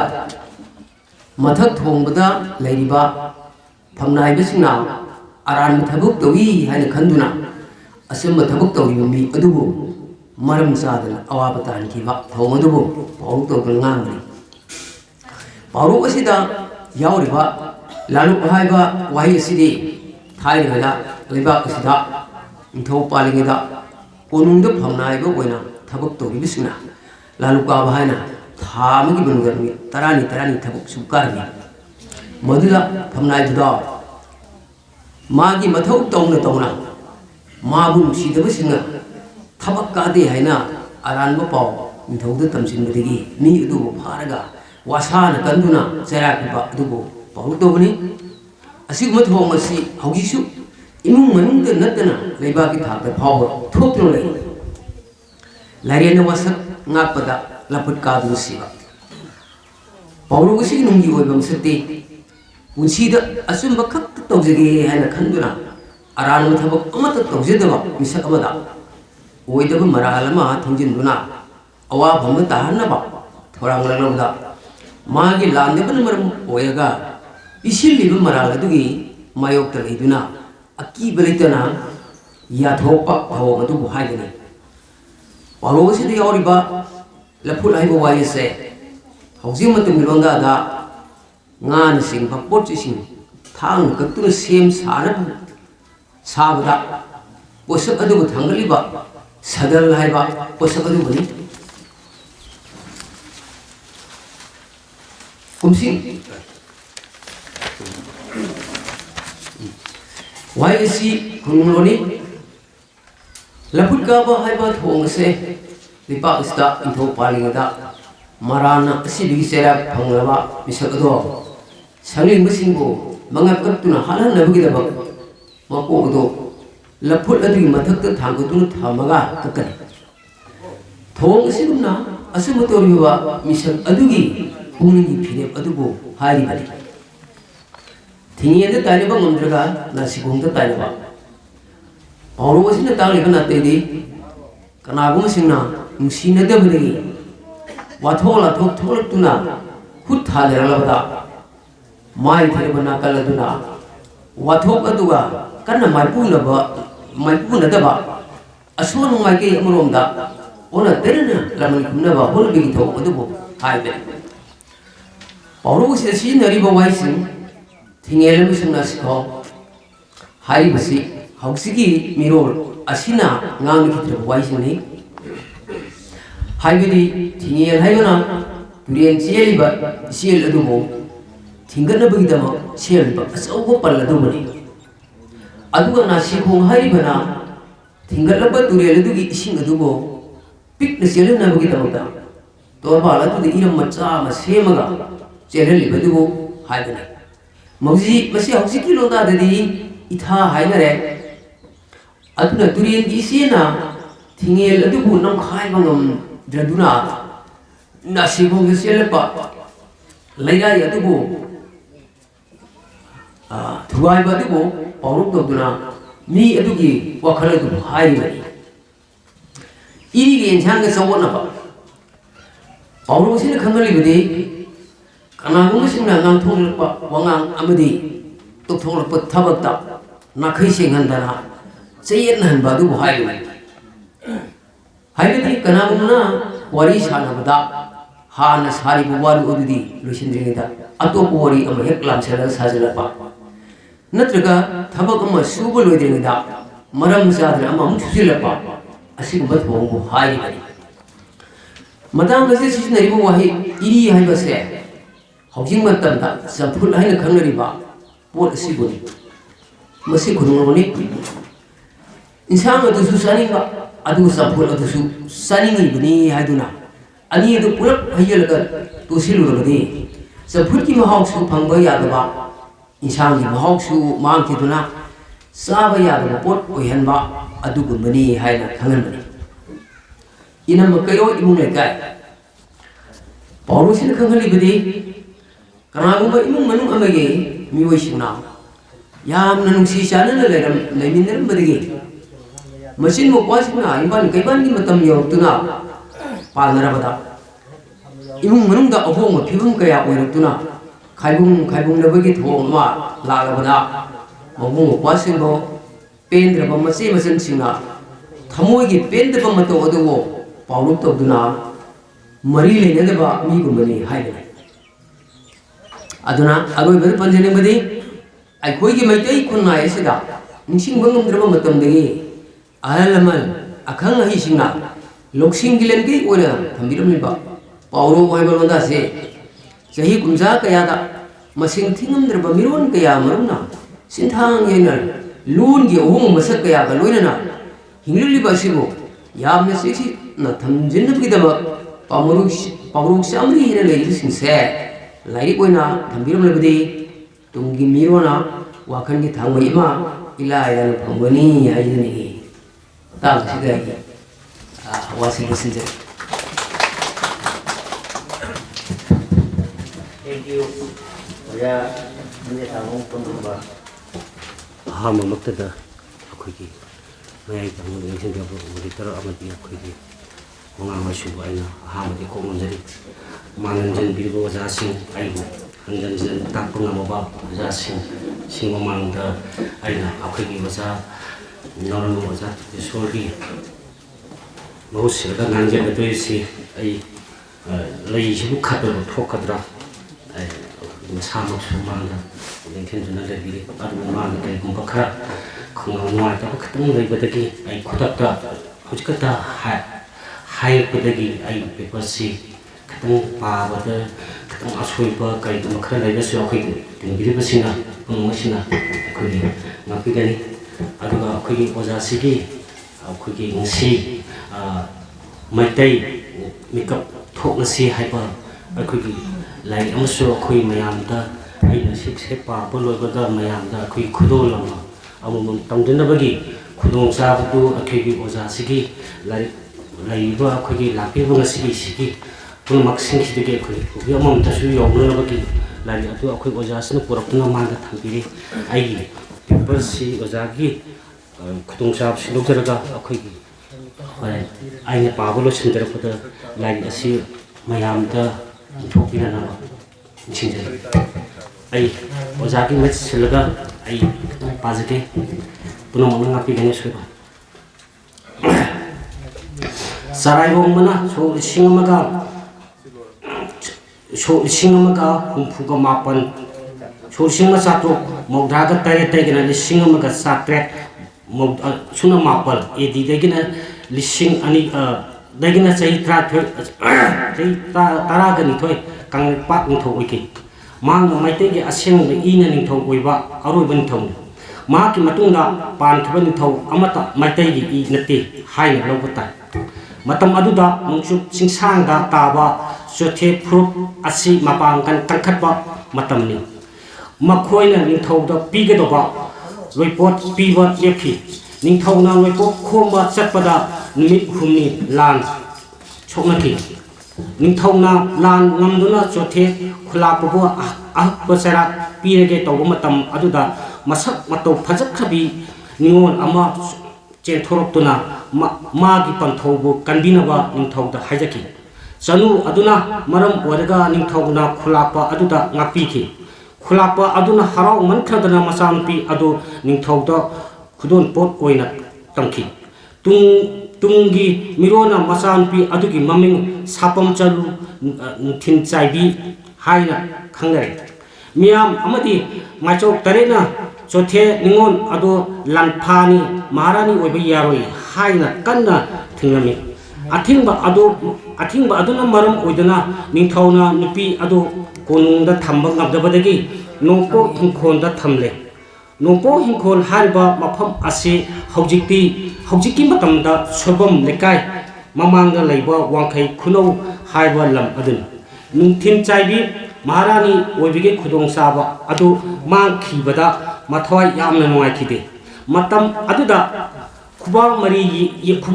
yengba haiba mayang masa Vishnu kasami na kunungi phamlaiba ama phamnaiba oiba haubam singba kawba amagi matengna nungthin chaibigi aronba mari thambagi tanja ama phangki mahana nupi adu thajanki madudi karigumba mahana panaduna nupa ama poklabadi soidana anga ado ningthau oigen matam khara lairaga nungthin chaibi ado mirole haina ningthau na khangmadagi Vishnu ko sami adu phaduna puraga hatokle nupi adusu hatke tawbuda machok tarena miron bi nupi hatpa tawhide haibidagi nupi ado kanbire adugu nupi aduna angang poklaba matungda angang adu soina hatkadabani haina takpire adugu angang aduna laibak phabadege hobom chengongba amadi nupi aduna laktuna raga angang ado make thangal singda thaiduna sibadagi ngakpiki noma sarai rongba ni thongna singi khongsat amada thangang khunda masak phajaba nupa masa ama thelaki ningthawna nupa masa adu ubada nungsiba ama poki mana yamna pamjaba nungthin chaibi gi masa oibagi maram oiramba yai adubu tasengba adudi khangite nupa masa adugi mama mapa unaduna konungna nupi ge haduna konungda thamduna lehelde ningthawda nupa masa adugi maming pamhaiba thole pamhaiba bu ganri wazna hana mayang sing changlakpa haina mayang sing changlakpa matungda kona thonkiban pamhaiba na habam chinumagi masa nupi apan bibu ma nupi oina lokhi masa sahi kun het subaga habam chelungba yauna mi kharaga laktuna sarai rongba ningthauba hatoklaga pamhibana lisingama ga chate suna mapan degana lisingama chate nifugam nipanda kanglaipa ningthau oiki sarama sahi taret ki matungda habidi so lisingama ga chate tara ga AD adwaida Santidais Gosai Kobo Mayang ama Kanglai Pak Dharma Sandokpa Laki Pamai buna khage madudi magi bapa adu mayang ni maram aduna Santidais Gosai bu yamna nungsina dharmagi guru oina thamkhre Santidas ki ihan hana pamhai bada piba pautak ni ningthau na nupi tara thigedabani nupi ado mawa laibasu wasanu macha laibasu wasanu mahana bu pamnabadi magi nupi oina logedabani ningthau sing asi magi aronba thausil asi magi aronba lawni mana khanki madudi mana rajniti sanage aduga magi khongloi singda ningthaugi maharani singa satti tawnaduna kanglai pak ase kangkhong sahenge haina khanki masal sai punga tare surapa adwaida mapan naidana apambana apambana thumatpa amadi ningthau obigi tawge ta khanbata tawba ngambagi sakti paiba amasung Santidasna thoina hapiba Santidasna thawna hapiba aduna phattaba lambi lo khong thangba hoki Santidasna sogatba adu peladana magi masanupi mingna wangam loi kobi adu Santidasna thajaki asengba haiba tarbadi Santidasna ningtho oki haiba yai aduga mamingi oina pamhaibana ningtho oki ihan hana yamna thamoi sokba thodok amana pamaiba thangjam chanu irom ongbi thamban mayang gomati nga gomati haino kona phonki thamanga muk napuba matamda mahaki nupa irom chawbu hatok laga namduna lokhi asumna miron nupi mari amasu lokhi thambandi mathamoi da yakhide matam laman khunge khanki ningthaugi mayakta lepo othoktabana thambana ningthauda haki karigumba mahana poklaga dawba angang asina kanglai paki ningthau oiba yai haina wasaklabadi masana yaba nupi oige haki asum haina nupi tara lokhi pamhaibagi masa iton ba tolen tomana mahaki khongoi singa loinana pamhaiba amasung maga loinana Santidais yauna miyoi tara nipal tongpha hiderda haki tongpha hiderda haiba asi ningthau turengi manipurum romda laiba nakan gi saruni pamhaibana solising amaga chapte sunna kundum hindoige langban thada umang lai laisang punamak wangoi gi sanamahi laisang yauna sidoki sei asigi hyang thagi thani nimitagi hodana lain thau nungsabo ming makai lai panthoi bi sanamai lai mari asisu bambon bu ira thong tomki lisingamaga sapet kungatarki inga thada umang lai punamak khomatuna mongma hanba umang haibo makhongda loina phunjanki hyang thada laiba hyang thalai bibu Santidasna kyam tha devi othokki maitai gi salai taret pu matai salai taret pu doge mapan thokna khakijaki lisingama chate kunga hundoi kunga mapan gi watching thagi thani punima mje kesa nimita lirong turen iron da maitai macha singbu irup hanki thogo adubu nongra irupa kawi ato nongkhang irupa kawi ahamada turen da irupa bu haiba turen da irupu yadaba punam praja mayam ado ikheng taba makai phuba chaiba opa naiba tawba matungda khama ngamdabadagi yanaba amagi makhada turen da lukhi ningthau mapok taret suba hagri ningthau ron taret surba matung noma hemada isagi laininga hanjenba haiba wafam ase nithausu Santidasu yaki mi adu to maitai masa singna masana janingana saramari mikhai thadokraga ram solage haina sari wasaktuna lilong turen iron iruki maisok taret ti sanami mingok thadokide Irupa turen ironda iruki. Irupa turen ironda di iruki. Maitok teret di sanamin thogi thoka thadokhi di irupa matamda sanamini mingo thadok lage ram solage haiba asina tali badi kanglai pak ta hana sanamini lain salami haibasin. Singamaga satet kungamapan waksingi kungamdoni panba nimita pamahibana dastagi pokak matung ina sorangna puya chamaga kullo kanglagi utra mamangda mai thaki puna layeng wareng laison tisolgi lairi yawargadi samri oiba yai haina hai maru oina nimitki thagi thawa misaki thesis loina yawkhre maitai gi mayek aba yumda tabada imu ado akanba dandi phangani laripa ba tumba nainaba punamak thingthi lari laison kangkhong sairaba nongra irupa tawraba amuk puya makai mai thakhaba matung maitai machasing asi anam aha chuba mi oire lisingamaga chate suna mapon degina lisingamaga lisingani sumna tarani pan phawda sorakna sahi chahunga mari nei chahunga mapon asida maitai na ni thogi sumnam makhada laining ahum sathare angapani hauji phawba hongdokpagi wakhan leitari lisingama ga chate suna mapon lisingam chate suna yakhai ga mapon degina sahi yakhai sahi Ramandi Saturday. Lisingamaga Saturday Yakai Mapandai, the Singam Sanpa Kuntaga, Mari, Say, Hundraga Manga by Snop Saturday. The Singam Sanpa Kuntaga, Mari Degina, the Singani Taraga, the Pandegina, the Samaga, Matuga Mari Sahi Gaura Saturday.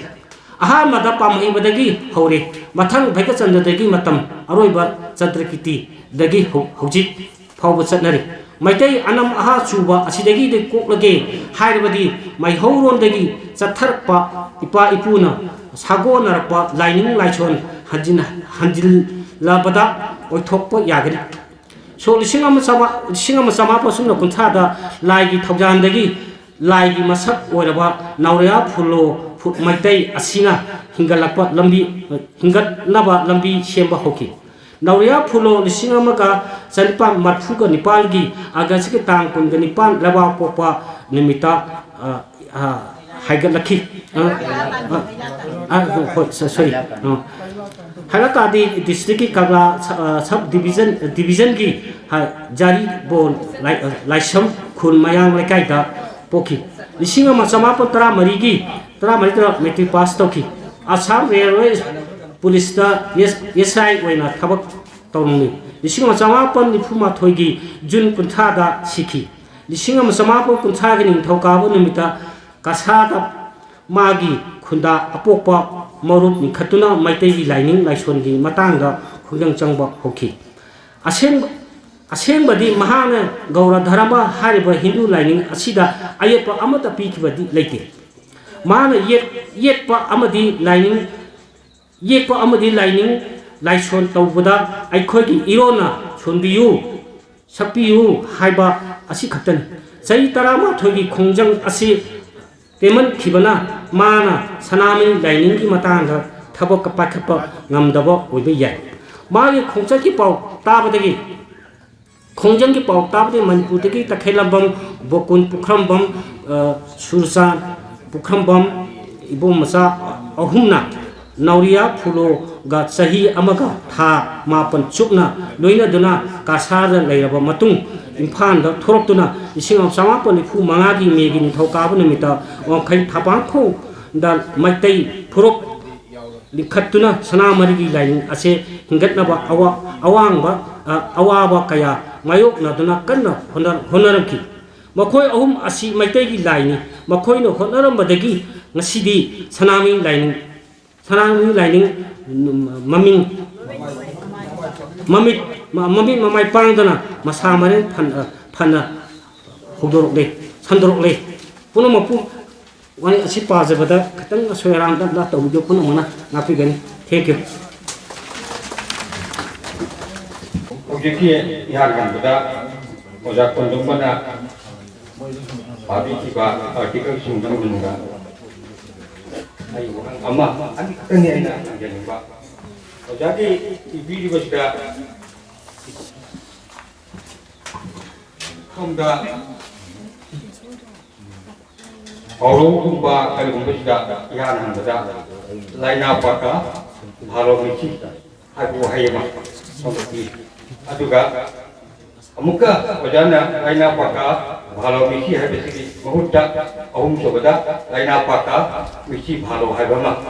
ꯁꯣꯝꯗ ꯑꯣꯟꯊꯣꯛꯅꯔꯛꯄ ꯁꯤꯃ ꯍꯥꯏꯗꯤ ꯃꯥꯟꯍꯟꯕꯅ ꯆꯨꯝꯕ꯭ꯔꯥ ꯍꯥꯏꯕ ꯋꯥꯐꯝꯁꯤꯗ ꯑꯩꯅ ꯊꯝꯖꯅꯤꯡꯉꯤ ꯑꯗꯨꯒ ꯂꯣꯏꯅꯅ ꯑꯇꯣꯞꯄꯗ ꯑꯃꯨꯛ ꯂꯥꯏꯔꯦꯟꯅ ꯋꯥꯁꯛ ꯉꯥꯛꯄꯗ ꯂꯧꯈꯨꯠ ꯀꯥꯞꯅ ꯁꯤꯕ ꯍꯥꯏꯕ ꯋꯥꯍꯩꯁꯤꯗ ꯀꯅꯥꯒꯨꯝꯕꯁꯤꯅ ꯍꯥꯏꯅꯕꯗ ꯂꯥꯏꯔꯦꯟꯅ ꯃꯒꯨꯟ ꯉꯥꯛꯄꯗ ꯂꯧꯈꯨꯠ ꯀꯥꯞꯅ ꯁꯤꯕ ꯍꯥꯏꯕ ꯁꯨꯃꯥꯏꯅ ꯍꯥꯏꯅꯕꯁꯦ ꯀꯔꯝꯕꯅ ꯆꯨꯝꯃꯤꯕꯅꯣ ꯍꯥꯏꯕ ꯋꯥꯐꯝ ꯑꯃꯈꯛꯇꯪ ꯑꯩꯅ ꯑꯣꯖꯥ ꯀꯣꯟꯗꯣꯡꯕꯒꯤ ꯃꯐꯝꯗ ꯊꯝꯖꯔꯤ ꯑꯩ ꯑꯇꯣꯞꯄ ꯊꯣꯏꯗꯣꯛꯅ ꯑꯇꯩ ꯍꯥꯏꯖꯔꯔꯣꯏ ꯑꯗꯨꯒ ꯂꯣꯏꯅꯅ ꯑꯣꯖꯥ ꯆꯤꯇꯦꯁꯣꯔꯒꯤ ꯁꯣꯝꯗ ꯑꯩꯈꯣꯏꯅ ꯊꯦꯡꯅꯖꯕꯗ ꯑꯩꯈꯣꯏꯒꯤ 1998 ꯐꯥꯎꯕꯗ ꯂꯩꯈꯤꯕ ꯑꯗꯨꯒ ꯆꯔꯥꯏꯔꯣꯡꯕꯒꯤ ꯃꯆꯥ ꯑꯣꯏꯅ ꯂꯥꯛꯄ ꯀꯔꯄꯤꯋꯥꯔꯁꯤ ꯑꯩꯈꯣꯏ ꯕꯤꯁꯅꯨ ꯒꯣꯁꯥꯃꯤꯒꯤ ꯃꯆꯥꯅꯤ ꯍꯥꯏꯅ ꯐꯖꯅ ꯇꯧꯕꯤꯔꯤꯕ ꯑꯩꯈꯣꯏꯅ ꯕꯥꯃꯣꯟ ꯈꯨꯟꯊꯣꯛꯂꯣꯟ ꯍꯥꯏꯗꯅ ꯑꯃꯈꯛ ꯃꯌꯥꯝꯗ ꯎꯠꯊꯣꯔꯛꯄꯁꯤꯗ ꯕꯤꯁꯅꯨ ꯒꯣꯁꯥꯃꯤꯁꯤ ꯍꯥꯏꯕ ꯄꯦꯔꯠꯁꯤꯗ ꯕꯤꯁꯅꯨ ꯒꯣꯁꯥꯃꯤ ꯊꯣꯛꯄꯗꯕ ꯌꯥꯎꯗꯕ ꯑꯗꯨꯅ ꯕꯤꯁꯅꯨ ꯒꯣꯁꯥꯃꯤꯁꯦ ꯀꯗꯥꯏꯗꯒꯤ ꯂꯥꯛꯏ ꯍꯥꯏꯕ ꯑꯃ ꯀꯔꯝꯕꯗꯒꯤ ꯂꯥꯛꯏ ꯍꯥꯏꯕ ꯇꯣꯉꯥꯟ ꯇꯣꯉꯥꯟꯕ ꯕꯥꯃꯣꯟꯁꯤꯡꯗꯤ ꯇ꯭ꯔꯤꯄꯨꯔꯥꯗꯒꯤ ꯂꯥꯛꯏ ꯑꯗꯒꯤ ꯕꯦꯡꯒꯣꯜꯗꯒꯤ ꯂꯥꯛꯏ ꯀꯥꯟꯄꯨꯔꯗꯒꯤ ꯂꯥꯛꯏ ꯒꯨꯖꯔꯥꯠꯇꯒꯤ ꯂꯥꯛꯏ ꯍꯥꯏꯗꯅ ꯂꯣꯏꯅꯃꯛ ꯄꯤꯔꯤ ꯕꯥꯃꯣꯟ ꯈꯨꯟꯊꯣꯛꯂꯣꯟꯁꯤꯗ ꯑꯗꯨꯒ ꯕꯤꯁꯅꯨ ꯒꯣꯁꯥꯃꯤꯁꯦ ꯑꯩꯈꯣꯏꯅ ꯀꯗꯥꯏꯗꯒꯤ ꯂꯥꯛꯀꯦ ꯍꯥꯏꯕ ꯕꯤꯁꯅꯨ ꯒꯣꯁꯥꯃꯤꯁꯦ ꯑꯩꯈꯣꯏꯅ ꯕꯥꯃꯣꯟ ꯈꯨꯟꯊꯣꯛꯂꯣꯟꯗ ꯊꯦꯡꯅꯗꯕ ꯑꯗꯨꯅ ꯕꯤꯁꯅꯨ ꯒꯣꯁꯥꯃꯤꯁꯤꯒꯤ ꯃꯇꯥꯡꯗ ꯃꯗꯨꯃ ꯑꯩꯅ ꯊꯝꯖꯔꯤ ꯑꯗꯨꯒ ꯂꯣꯏꯅꯅ ꯁꯣꯝꯗ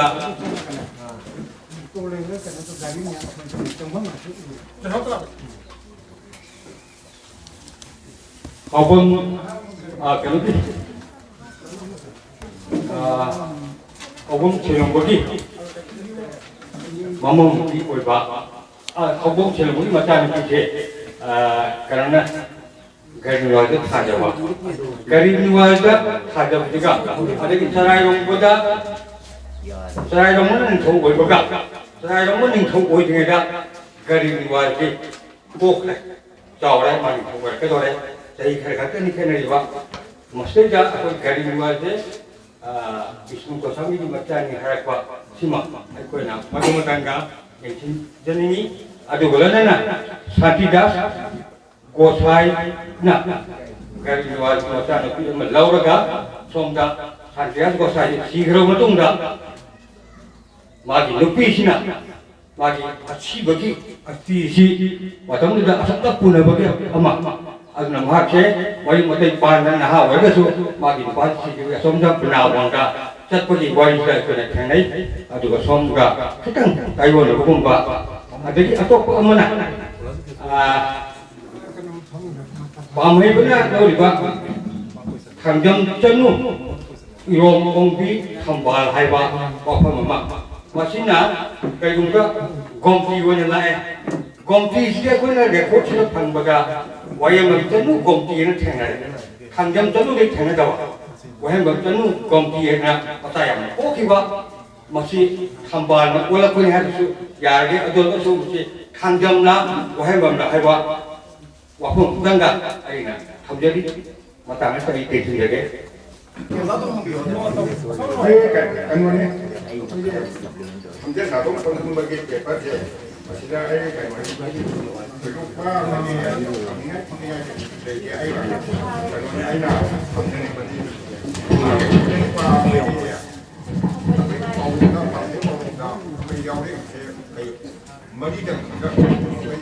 ꯑꯝꯇꯪ ꯈꯪꯒꯅꯤ ꯃꯣꯔꯣꯛ ꯃꯦꯠꯄꯗ ꯖꯥꯠ ꯆꯥꯕ ꯚꯥꯞꯅ ꯗꯂꯥꯟ ꯁꯥꯔꯒꯗ ꯊꯅ ꯅꯤꯡꯈꯥꯏꯕ laina paka misi baro kumbhakara waiba adegi dhara mari tataba nobo pala kai jaba loina kali da tholei kan ni haji apagi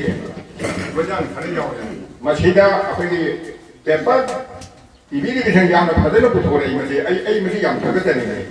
lekhan manada ba larang dingna pulak puntharaga ningthir ba na chon chema da phadabugum bharot ki ron kaya apeduna ningthir ba aroking sambirabina hoji ki matamda masha mau phana noi pelaba Paurugi masakama poire praman na kari mase ai mone thu jaw na pare mase jam ngai de mase sina da ba khoi ate ron jaw pauru ko jaw ko jam na jaw aduga ai bena apai weshala ko da palde apai ke mose pauru ge hoji ki samri hena le ade pauru manga dan khanga de da majugi kari maram de ki boi bena do pi aduna ki ai bena paper I ba pami bena hai ba singa sigi Jamri mungkin malam je, ini di jam nunggu je ni hari je. Mi ada ikan sini biar nu, sebab pagi ibiri bersih dah, kopi rokok tu nak pakai. Yang nunggu je, kau ikan nuse, matang ama kau sila ni hum jenang ini kumse hiji. Senang ke jam je. Jadi, ama, kalau dia macam tu, soal macam ni sila, kopi kaki mai tu dekat pan mana. Mahaki aham ya horko terega kita hai batara romisi matungga rakoniko mahaki matungga pan kibani pau amata medeji I nadi haina rogo ya ya basira akoi khungong hong kumara hai ba akoi misa mana okey ye kan khata yang koi na yang na mana ire mana ire je hoji ki inin thau mete kan mosin je mete ki sing bi I ya ba daw mati karam mana sumbi no karam mana la Adik saya kaji macam mana tu pandai lah. Okey, problem serong lagi macam adik Vishnu ke nasi Vishnu Goswami. Segi macam je, dorong tu jiau behari. Aduh, tu jadi hari bersegi. Lainnya tu mari je Vishnu Goswami ke macam sama ini macam nanti. Kalau jadi, untuk tu mana je macam kandri. Mana ini tak dapat macam ni. Kalau ini lepas kami. Ada tekstur ni ramai. Soalnya dari amat pun nak buat padari. Maksudnya kantor presiden warga terang, semuanya untuk pemain ini bersih juga. Ada kan? Lori bersih kan? Karena dapat kantor presiden warga jauh. Lalu kan kita nak pengiran apa kita cuma dah punya lain pak. Mana kami. Aduh kan? Hari hari kan mesti jauh di. Saya jauh juga. Bagi ni hidup ini semua orang berpikir hidup nak. Tentang hidup nak, bagi Santidah kami itu kaya terlalu parti hari ini. Hari itu kumar gila kodi. Ini pun sudah di kaya Santidah sih masih sedikit masih mamanya harus sedikit. Aduh kan, hari baru kumar hari ini cakap kumar yang yang ini, aduh kan si orang beri kangda beri nak itu dia pasti lepas kerja junus di lagi. Sedikit ini, aduh kamu kalau sedikit macam tak. Aku atau apa amat kangda dia saja ni. Pamu berde kaya mabu berde bersuruh berjaya, berarti pamu itu tahu kita dirum tambahan matan tahu ini. Masih dia kau macam ni hoki, mama ni dia honga. Tapi saya ni akan ya, tak pas saja kami jauh di berada macam ni, ada jauh kan. Ada jauh ni macam nu apa, yang ni kami pengurus lagi, tahu nakum kau nakum lagi tunggu, kau nakum mana, apa hard mana lagi. Aduh, wajib jauh ni masih di ni orang tinggi. Okey, hari ni orang mesti hari berjaya. Masih di apa saksi dah, sini Indian banten dapat berokah bida. Ni orang tu nak bu tahu ke kata pun ni orang boleh beri. Aduh, macam mana biu boleh ni nanti. Bersama pada jadi kan mesti dah. Jadi soalnya ini bersih nasi tu mana hari bersih je. Jadi pun dia kedai degi no kedai dah jauh ni. Semain tu nak sakit. Kalau dah tu hari je nak kau tren bantu. Siapa tu kan mesti tahu nama betul kedai tu. Aduh jauh ni, aduh kami dah. Jadi semain tu dah kau ni. Macam sana kau ni Vishnu kami dah. Adik awam semua semua ada di sini. Sekarang umat ini kami keluarga kan kami amat kami kadang jauh di hari tu. Jadi tempir kali kau ni nak kau ni. Bahkan sekarang ni nak ꯈꯪꯉꯝꯗꯕ ꯀꯌꯥꯁꯤ ꯈꯪꯕ ꯉꯝꯒꯅꯤ ꯍꯥꯏꯅ ꯂꯧꯖꯩ ꯑꯗꯨꯒ ꯍꯧꯖꯤꯛꯀꯤ ꯀꯩꯅꯣꯒꯤ ꯃꯇꯥꯡꯗꯁꯨ ꯅꯨꯡꯊꯤꯟꯖꯥꯏꯒꯤꯁꯤ ꯍꯥꯟꯅ ꯁꯤꯔꯒ ꯀꯣꯟꯅ ꯍꯧꯖꯤꯛꯀꯤ ꯋꯥꯐꯝꯗꯨ ꯉꯁꯥꯏꯒꯤ ꯈꯣꯡꯗꯣꯛꯐꯝ ꯀꯨꯃꯥꯔꯒꯤ ꯄꯦꯄꯔꯗꯨꯗ ꯄꯥꯏꯔꯤ ꯄꯦꯄꯔꯅꯤꯁꯤ ꯈꯤꯇꯪ ꯀꯟꯇ꯭ꯔꯥꯗꯤꯛ ꯑꯣꯏꯅ ꯈꯔ ꯂꯩ ꯃꯁꯤ ꯈꯔ ꯔꯤꯐ꯭ꯔꯦꯟꯁ ꯄꯤꯔꯒꯗꯤ ꯍꯦꯟꯅ ꯑꯩꯈꯣꯏꯗ ꯂꯧꯁꯤꯡ ꯑꯣꯏꯒꯅꯤ ꯍꯥꯏꯕ ꯋꯥꯐꯝꯁꯤ ꯊꯝꯖꯩ ꯊꯦꯡꯛ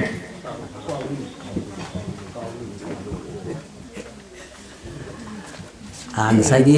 ꯑꯣꯗꯤꯌꯟꯁꯅ ꯍꯪꯕꯤꯅꯤꯡꯉꯤꯕꯁꯤꯡꯁꯦ ꯑꯩꯈꯣꯏ ꯍꯪꯕꯁꯤ ꯌꯥꯝꯃꯟꯈ꯭ꯔꯒꯗꯤ ꯍꯣꯔꯦꯟ ꯀꯥꯎꯔꯒ ꯈꯨꯝꯐꯝꯗꯨ ꯋꯥꯅꯦꯅꯗꯤꯀꯣ ꯑꯩꯅ ꯍꯧꯒꯠꯆꯔꯛꯏꯁꯦ ꯀꯣꯏꯁꯟ ꯑꯃꯈꯛꯇ ꯉꯥꯏꯔꯕ ꯁꯤꯁꯨ ꯇꯧꯁꯤꯟꯕꯤꯔꯣ ꯑꯗꯨꯒ ꯑꯟꯁꯔ ꯄꯤꯕꯤꯅꯕ ꯊꯥꯒꯠꯆꯔꯤ ꯃꯩꯇꯩ ꯈꯨꯟꯅꯥꯏꯒꯤ ꯂꯣꯟꯗꯥꯗ ꯇꯧꯔꯤꯁꯤꯡꯒꯤ ꯃꯐꯝꯗ ꯑꯣꯖꯥ ꯃꯤꯡ ꯑꯝꯇ ꯍꯥꯏꯕꯤꯔꯣ ꯃꯣꯏꯔꯥꯡꯊꯦꯝ ꯀꯨꯟꯖꯀꯦꯁꯣꯔ ꯑꯩ ꯑꯣꯖꯥ ꯀꯣꯟꯁꯤꯂꯝꯒꯤ ꯃꯦꯝꯕꯔꯅꯤ ꯈꯪꯉꯕꯣ ꯁꯤꯗꯩꯗꯤ ꯌꯥꯝ ꯇꯦꯟꯕ ꯗꯥꯏꯔꯦꯛ ꯀꯣꯏꯁꯟ ꯑꯃꯇꯪ ꯍꯪꯖꯒꯦ ꯑꯩꯈꯣꯏꯅ ꯄ꯭ꯔꯃꯥꯟ ꯄꯥꯟꯊꯩ ꯍꯥꯏꯅ ꯋꯥꯍꯩ ꯄꯨꯡꯕꯥ ꯑꯃ ꯇꯥꯖꯔꯦꯕ ꯑꯗ ꯁꯤꯗ ꯑꯣꯖꯥꯅ ꯐꯣꯡꯗꯣꯛꯄꯤꯕꯗ ꯄꯥꯎꯔꯧ ꯍꯥꯏꯕꯁꯤꯒꯤ ꯁꯤꯖꯤꯟꯅꯐꯝ ꯃꯍꯥꯛꯀꯤ ꯃꯁꯛ ꯃꯌꯥꯝ ꯑꯃ ꯄꯤꯕꯤꯔꯦ ꯑꯩꯈꯣꯏ ꯌꯥꯝꯅ ꯄꯨꯛꯅꯤꯡ ꯋꯥꯈꯜ ꯁꯤꯗꯩ ꯐꯪꯖꯩ ꯄꯥꯎꯔꯧ ꯍꯥꯏꯕꯁꯤꯒ ꯄ꯭ꯔꯃꯥꯟ ꯄꯥꯟꯊꯩ ꯍꯥꯏꯕꯁꯤꯒ ꯀꯔꯤꯗ ꯈꯦꯠꯅꯔꯤꯕꯒꯦ ꯍꯥꯏꯕꯗꯨꯃꯇꯪ ꯈꯪꯖꯅꯤꯡꯕꯅꯤ ꯊꯦꯡꯛ ꯌꯨ ꯌꯥꯝ ꯅꯨꯡꯉꯥꯏꯕ ꯄꯣꯠꯂꯝꯅꯤ ꯑꯣꯖꯥ ꯑꯝꯇ ꯉꯥꯏꯕꯤꯀꯣ ꯀꯣꯏꯁꯟ ꯑꯝꯇ ꯂꯩꯔꯤ ꯑꯩꯈꯣꯏꯒꯤ ꯉꯁꯤꯒꯤ ꯋꯥꯇꯦꯝ ꯄꯨꯔꯦꯜꯒꯤ ꯈꯨꯠꯊꯥꯡꯗ ꯍꯪꯖꯅꯤꯡꯕ ꯋꯥꯍꯪ ꯍꯥꯏꯖꯅꯤꯡꯖꯩ ꯌꯥꯅꯕꯗ ꯑꯣꯖꯥꯒꯤ ꯁꯨꯝꯕ ꯃꯩꯇꯩꯒꯤ ꯈꯨꯟꯅꯥꯏꯗ ꯄꯥꯎꯔꯧꯁꯤꯡꯒꯤ ꯃꯔꯝꯗ आर्टिकल पुथोपीरपसे एप्रिसिएशन तौजरी अनीसुबदा ओजादगी खंजनिंगसे पौरो हाइबा पांथै हाइबा अमर लैबा हाइदेगिसे ओजाना पिबिरिबा हौजिक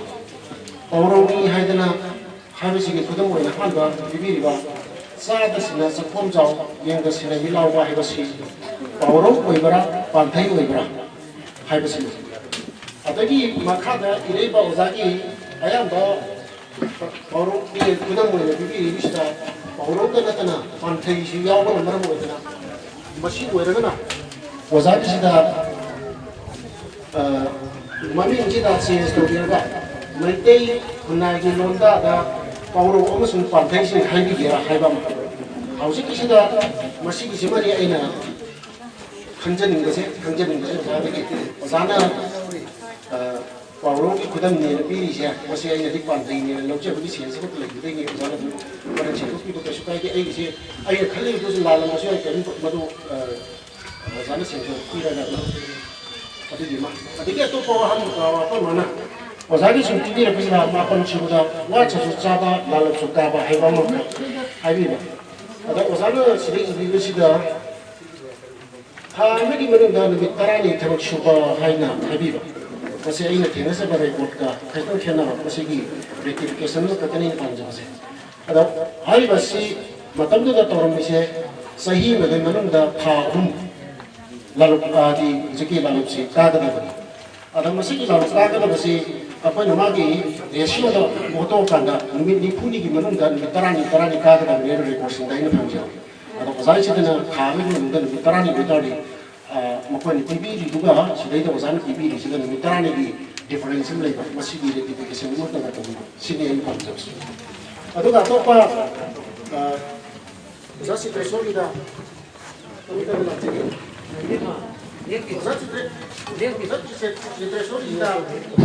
मैतैगी लाइनिंग मुद लोरगा ओइ हिंगरंपा हाइबना टॉपिक से थंबीबा अदा ओजाकी अयंबा लाइनिंग सियासी सिदा मैतै लाइनिंग से मुद लोरगी हिस्ट्री नो इबिबदा मा को मरि लेना का निथौना सिंगा लेकिन महाराणा सिंगा अदुगा लेना बिति मा वारी कोसन बिति के सुकाई का होइबा अदो मपुंदा हौजिकी संतिदास सोसाइटी वारी सिंग मसि लिबसिना वारी गे अयाम बसुची लौथु अदगी अमरदबु ममिंदा हारिसना इदात लाइनिंग मुद लोरगे मुद लोरगा हाइबसिदा मुद की हिस्ट्री सिना लायोन शेयर करगा अकोइ सम नातंदा hingalakpagi wari supagi perak jauh masih proporsional itu. Orang dihingalkan dalam orang masih figure ini fighting ada yang banyak apa lagi mau itu. Atau masih kita datang sini masih pick pendiri orang mau itu masih canda mau itu orang musuh itu. Itu so hari mami lalu tu boleh apa kamu hingal apa hari sini proporsional itu itu semua orang mama ini sih yang sangat ada hingalkan itu tentang supagi perak itu tu masih kalau kita betul betul dia masih hingga lepas itu tadi itu terkubur nah tapi dia orang kami ini semua kita ini kamzari. Thank you. Sih, hendak pun sahaja kau sedang di negeri kamu tu. Kali sahaja senai bah. Sahaja hendak pun. Sih, pergi. Lalu mana sesuatu di batang kerja, yang sumkang dia tinggal batang kita mesti dopil kerana. Aku ini lain dia na mitegi mama na itu motor ba mungkin ningsing la pergi matang kerja mana kamu itu roga ningsing la keko ke kari waktu lagi asyik ba waklon la kibnu aywa mai kipin dia ke di mana jadi thank you.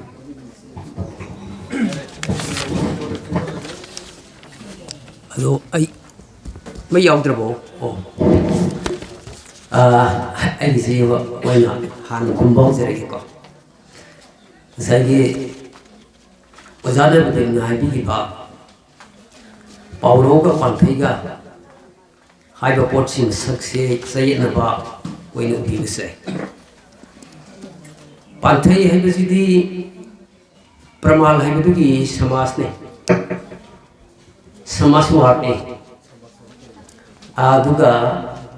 egoigi pauro website mate roni pauro website di panthai website mamita ro aduna sai pauro website sung sai paper ga haji ba nioi buna khalli ba chali ba character do pokta pin bu honara pada atopa environmental situation ma question lok silaga ngangchil la do madu buni pawro hari pe aduga pathai ha gi mete ro mate pathai ha gi sidi pramal ha kan la kan pramal ke pathai ke ani se समाज भाट पे season की बने वैसे मथक्ता हिंदू सहित अलग सचित Y ma'am यौसिलकी है हाजिबदो मरम अखोगी समाज वाट है अखोसे संबाई लुगलांग है संबाई खंगने लुगलांग कहीं है पुथों adu badum hai gani somai ulang thumok tai ro en kai kun samang thilo samai ne ko si mite ni samas ne adra panthai ai ye kan se sele ban je la mudam da mathak ta pramal ne gene aduna adigi mu bazaka tiki pakhumda mu anh hãy cho đi xe lại đây nó muốn ngạc qua hai bộ một xe mình chốc lên ngôi này mà muốn làm xe quay luôn thế lại đây làm xe quay bộ này aduna quay ông ai biết sinh đó nó sợ tung hai biết được cái này lại nó này giúp nó làm như thế này anh nó làm thì không lên một cô cả hai bên mà tầm được có si wasap niku madung lerong ne ba pham da adun semai na adum hai ke adum hai ne lai na mukun nga kwa si hai ne ko tong budang dang thi ai koi lo la ma seng na pu thu ga nei na ba lo nya nyong si pu ge ma nei na ba semai na ai paper de pu thok se ri lo nya ni ma tam si pu thok lai ba paw long si si ati pu se tong budang dang thi lunya je इंग्राजी दी कोई दे संस्कृत नाते ने ꯑꯩꯈꯣꯏ ꯂꯣꯟ ꯂꯥꯛꯏꯁꯦ ꯁꯨꯃꯥꯏꯅꯅꯤ ꯑꯗꯨꯅ ꯃꯔꯨꯑꯣꯏꯅꯁꯨꯅꯤ ꯑꯩꯈꯣꯏꯒꯤ ꯑꯁꯨꯛ ꯐꯖꯈ꯭ꯔꯕ advice ꯑꯃ ꯑꯣꯏꯔꯤꯕ ꯄꯥꯎꯔꯧ ꯍꯥꯏꯕ ꯄꯣꯠꯁꯤꯗꯩꯁꯤꯗ ꯑꯩꯈꯣꯏꯅ ꯌꯥꯝꯅ ꯃꯨꯟꯅꯕꯨꯗꯤ ꯊꯤꯖꯤꯜꯂꯨꯗ꯭ꯔꯤꯕꯅꯤꯅ ꯍꯧꯖꯤꯛ ꯐꯥꯎꯁꯤꯀꯣ ꯑꯣꯖꯥꯁꯤꯡ ꯈꯔ ꯅꯩꯅꯕꯗꯤ ꯈꯔ ꯂꯩꯔꯦ ꯑꯗꯨꯕꯨ ꯔꯦꯗꯤꯑꯣꯗꯒꯁꯨ ꯇꯥꯕꯤꯔꯝꯒꯅꯤ ꯄꯥꯎꯔꯧꯒꯤ ꯃꯇꯥꯡꯗ ꯌꯥꯝ ꯑꯣꯖꯥꯁꯤꯡ ꯍꯥꯏꯔꯛꯄꯁꯦ ꯑꯗꯨꯒ ꯉꯁꯥꯏꯒꯤ ꯑꯣꯖꯥꯁꯤꯡꯗꯨ ꯑꯩꯅ ꯁꯨꯝ ꯇꯥꯖꯕꯗꯀꯣ ꯀꯩꯅꯣꯝꯗꯤ ꯆꯠꯂꯦ ꯑꯗꯨꯅ ꯑꯗꯒꯤ ꯑꯃꯨꯛ ꯑꯩꯈꯣꯏ ꯑꯣꯖꯥꯒꯤ ꯑꯣꯖꯥ ꯃꯥꯏꯔꯦꯟꯊꯦꯝ ꯑꯣꯖꯥꯒꯤꯗ ꯀꯩꯅꯣ ꯃꯣꯔꯣꯛ ꯃꯦꯠꯇ ꯖꯥꯠ ꯇꯥꯕ ꯍꯥꯏꯕ ꯀꯩꯅꯣꯝ ꯍꯥꯏꯈꯤꯗꯨꯕꯨ ꯑꯣꯖꯥ ꯑꯝꯇ ꯅꯤꯡꯁꯤꯡꯕꯤꯔꯛꯎꯕ ꯃꯣꯔꯣꯛ ꯃꯦꯠꯇ ꯖꯥꯠ ꯇꯥꯕ ꯍꯥꯏꯕ ꯀꯩꯅꯣꯝ ꯍꯣꯏ ꯑꯗꯨꯅꯤ ꯉꯁꯥꯏ ꯂꯣꯟꯒꯤ ꯃꯇꯥꯡꯗ ꯑꯩꯅ ꯃꯊꯛꯇ ꯅꯩꯅꯖꯔꯤꯗꯣ ꯑꯗꯒꯤ ꯑꯣꯖꯥ ꯀꯨꯟꯖꯒꯦꯁꯣꯔꯒꯤ ꯄ꯭ꯔꯃꯥꯟ ꯄꯥꯟꯊꯩ ꯁꯤꯗꯤ ꯑꯗꯨꯝ ꯆꯥꯟꯅꯔꯦ ꯄ꯭ꯔꯃꯥꯟꯗꯗꯤ ꯄꯥꯟꯊꯩ ꯌꯥꯎꯒꯗꯧꯔꯤꯅꯦ ꯁꯃꯥꯖ ꯁꯦꯝꯃꯛꯄꯗ ꯁꯤꯗꯤ ꯑꯗꯨꯝ ꯆꯥꯟꯅꯩ ꯉꯁꯥꯏꯒꯤ ꯁꯪꯁꯀ꯭ꯔꯤꯠꯀꯤ ꯁꯃꯥꯖ ꯋꯥꯔꯠꯅꯦꯕ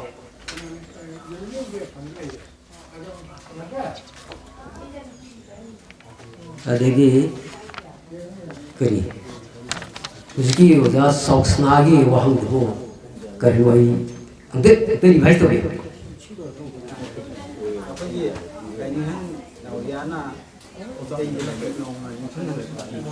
ꯅꯣ ꯑꯗꯨꯅ ꯑꯩꯒꯤ ꯄꯦꯄꯔ ꯅꯠꯇ꯭ꯔꯦ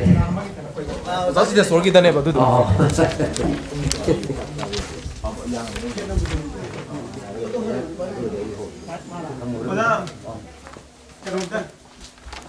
ꯑꯩ ꯋꯥꯍꯪꯗꯣꯗ ꯌꯥꯏ ꯄꯥꯎꯔꯧ ꯍꯥꯏꯕꯁꯤꯒ ꯄ꯭ꯔꯃꯥꯟ ꯄꯥꯟꯊꯩ ꯍꯥꯏꯕꯁꯤꯒ ꯈꯦꯠꯅꯕꯗꯣ ꯄ꯭ꯔꯃꯥꯟ ꯄꯥꯟꯊꯩ ꯍꯥꯏꯕꯁꯦ ꯁꯤꯁꯨ ꯑꯩꯈꯣꯏꯒꯤ ꯄꯥꯎꯔꯧ ꯄꯥꯈꯣꯡ ꯍꯥꯏꯕ ꯑꯃꯅꯤ ꯄꯥꯎꯔꯧ ꯍꯥꯏꯕꯁꯤꯅ ꯃꯅꯨꯡꯗꯤ ꯏꯆꯦꯜ ꯑꯃ ꯆꯦꯜꯂꯒ ꯃꯥꯒꯤ ꯅꯨꯡꯒꯤ ꯋꯥꯈꯜꯂꯣꯟ ꯑꯣꯏꯕ ꯐꯣꯡꯗꯣꯛꯄ ꯉꯝꯕ ꯄꯥꯎꯈꯣꯡ ꯍꯥꯏꯕꯁꯤꯅ ꯉꯁꯥꯏ ꯈꯪꯉꯤꯕ ꯃꯤꯗꯨ ꯅꯠꯇꯅ ꯀꯅꯥꯝꯇꯅ ꯈꯪꯕ ꯉꯝꯃꯣꯏꯗꯕ ꯁꯤ ꯄꯣꯠꯁꯦ ꯄꯥꯎꯔꯧ ꯄꯥꯈꯣꯡ ꯍꯥꯏꯕꯁꯤꯒ ꯄ꯭ꯔꯃꯥꯟ ꯄꯥꯟꯊꯩ ꯍꯥꯏꯕꯁꯤꯒ ꯃꯥꯒꯤ ꯀꯩꯅꯣ ꯁ꯭ꯇ꯭ꯔꯛꯆꯔ ꯑꯃꯇꯅꯤ ꯅꯦꯆꯔ ꯑꯃꯇꯅꯤ ꯑꯗꯨꯅ ꯄꯥꯎꯈꯣꯡ ꯍꯥꯏꯕꯒꯨꯝꯕꯅꯤ ꯑꯗꯨꯒ ꯄꯥꯎꯔꯧ ꯍꯥꯏꯕꯁꯦ ꯃꯁꯤꯗ ꯑꯩ ꯍꯧꯖꯤꯛ ꯄꯤꯖꯔꯤꯕꯗꯣ ꯉꯁꯥꯏꯒꯤ ꯇꯥꯛꯇꯣꯔꯤꯕ ꯄꯥꯎꯇꯥꯛꯁꯦ ꯃꯤꯗꯨꯒꯤ ꯀꯦꯔꯦꯛꯇꯔ ꯃꯤꯗꯨꯒꯤ ꯅꯦꯆꯔꯁꯦ ꯍꯥꯏꯔꯛꯅꯕ ꯍꯣꯠꯅꯕꯗ ꯃꯗꯨꯒ ꯀꯔꯤ ꯃꯄꯥ ꯆꯥꯕ ꯂꯩꯔꯤꯒꯦ ꯍꯥꯏꯅ ꯋꯥꯍꯩ ꯈꯔ ꯀꯣꯠꯁꯤꯜꯂꯛꯄ ꯂꯧꯁꯤꯜꯂꯛꯄ ꯑꯗꯨꯒꯤ ꯄꯣꯠꯇꯨꯅꯤ ꯉꯁꯥꯏꯒꯤ ꯄ꯭ꯔꯃꯥꯟ ꯄꯥꯟꯊꯩ ꯄꯥꯎꯔꯧ ꯄꯥꯈꯣꯡ ꯇꯧꯕꯗꯪꯗꯪꯕꯨ ꯁꯃꯥꯖ ꯋꯥꯍꯩ ꯑꯣꯏꯔꯒꯁꯨ मागी कैरेक्टर ममदी खेलने पारोगी हाइबा तारगन मागी अखोगे खरा एरिया खर सौबा कैरेक्टर चेल कने पाखोंग ने हाइबा तारगदी ngसाई मीदुन उरिबदो मान खाली वाखंदो मधु का आइदोल पने लुसिन लेगे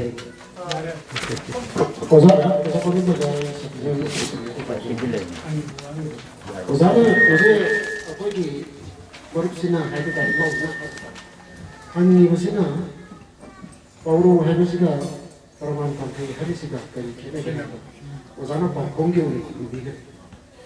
아이나 간전이다 간전인 것이 아이나 오자기 시시가 간전인 것이 오자는 바우로기니 하이드나 비리가 고등학교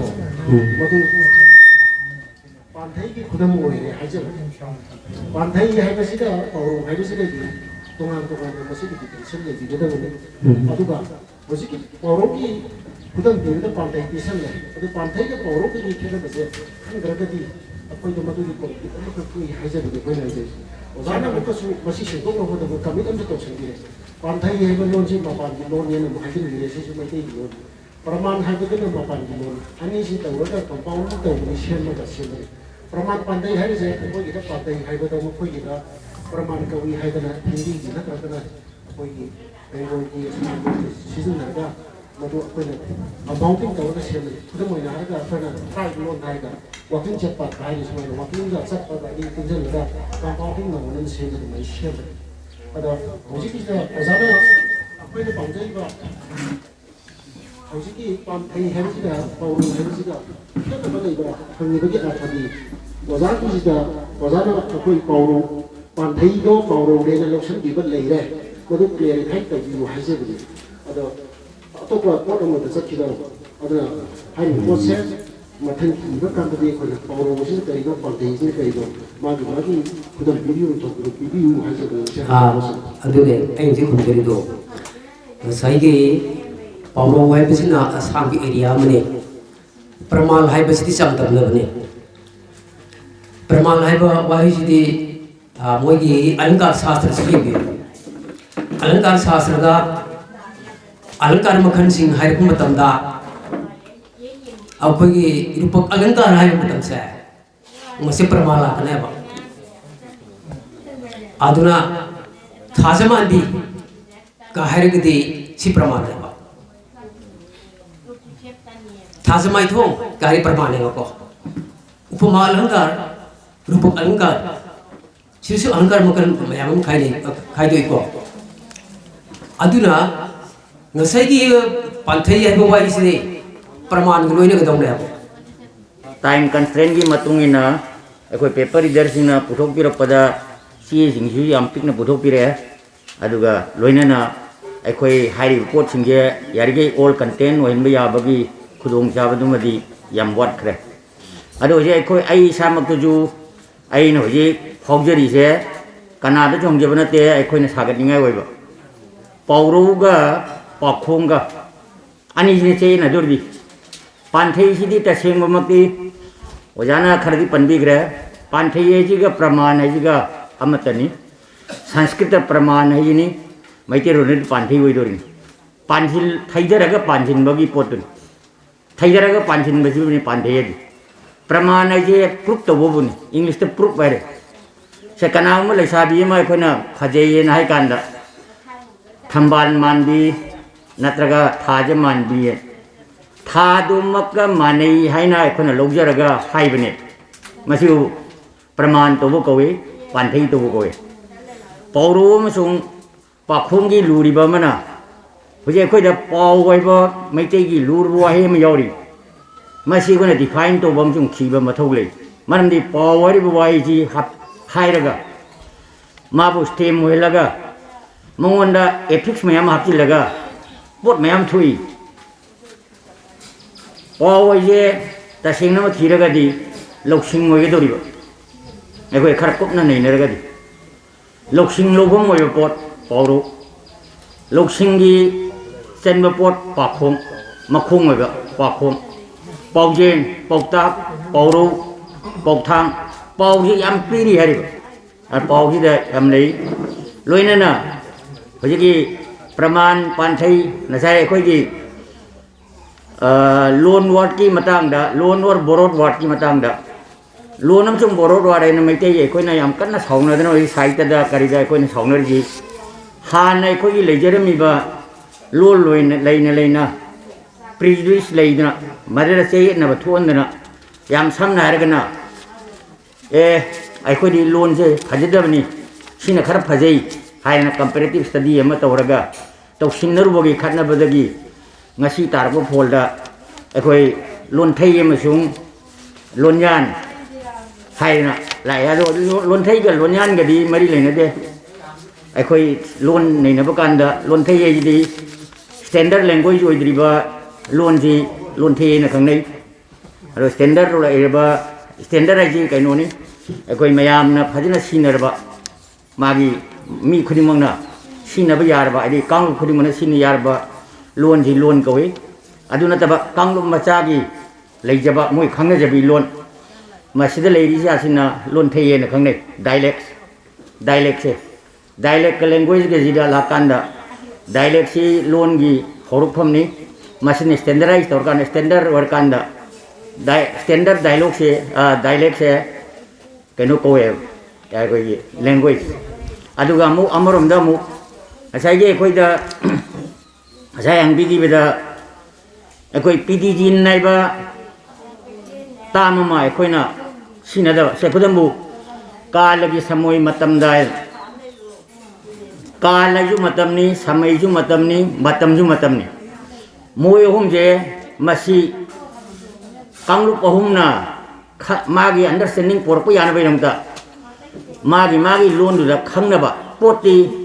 मेथड याम खतो ओइबा मेथड दु डिफाइन तौनबैदमता हारि सिनरगा तौरिबा मोंगजी लैंग्वेज नैना कांदा पीडीजिन कवै अरे अखोइदा पीडीजिन गा लोन गी मपांगा अनि गी खेनबा अखोइना नैनगदबा खरा लै सेखुदम सुमांग थेलोंग अरे सुमांगा थेलोंगा नि जमतनि हाय अदो अदगी नसाई येनखा लुखा अरे येनखा लुखा अरे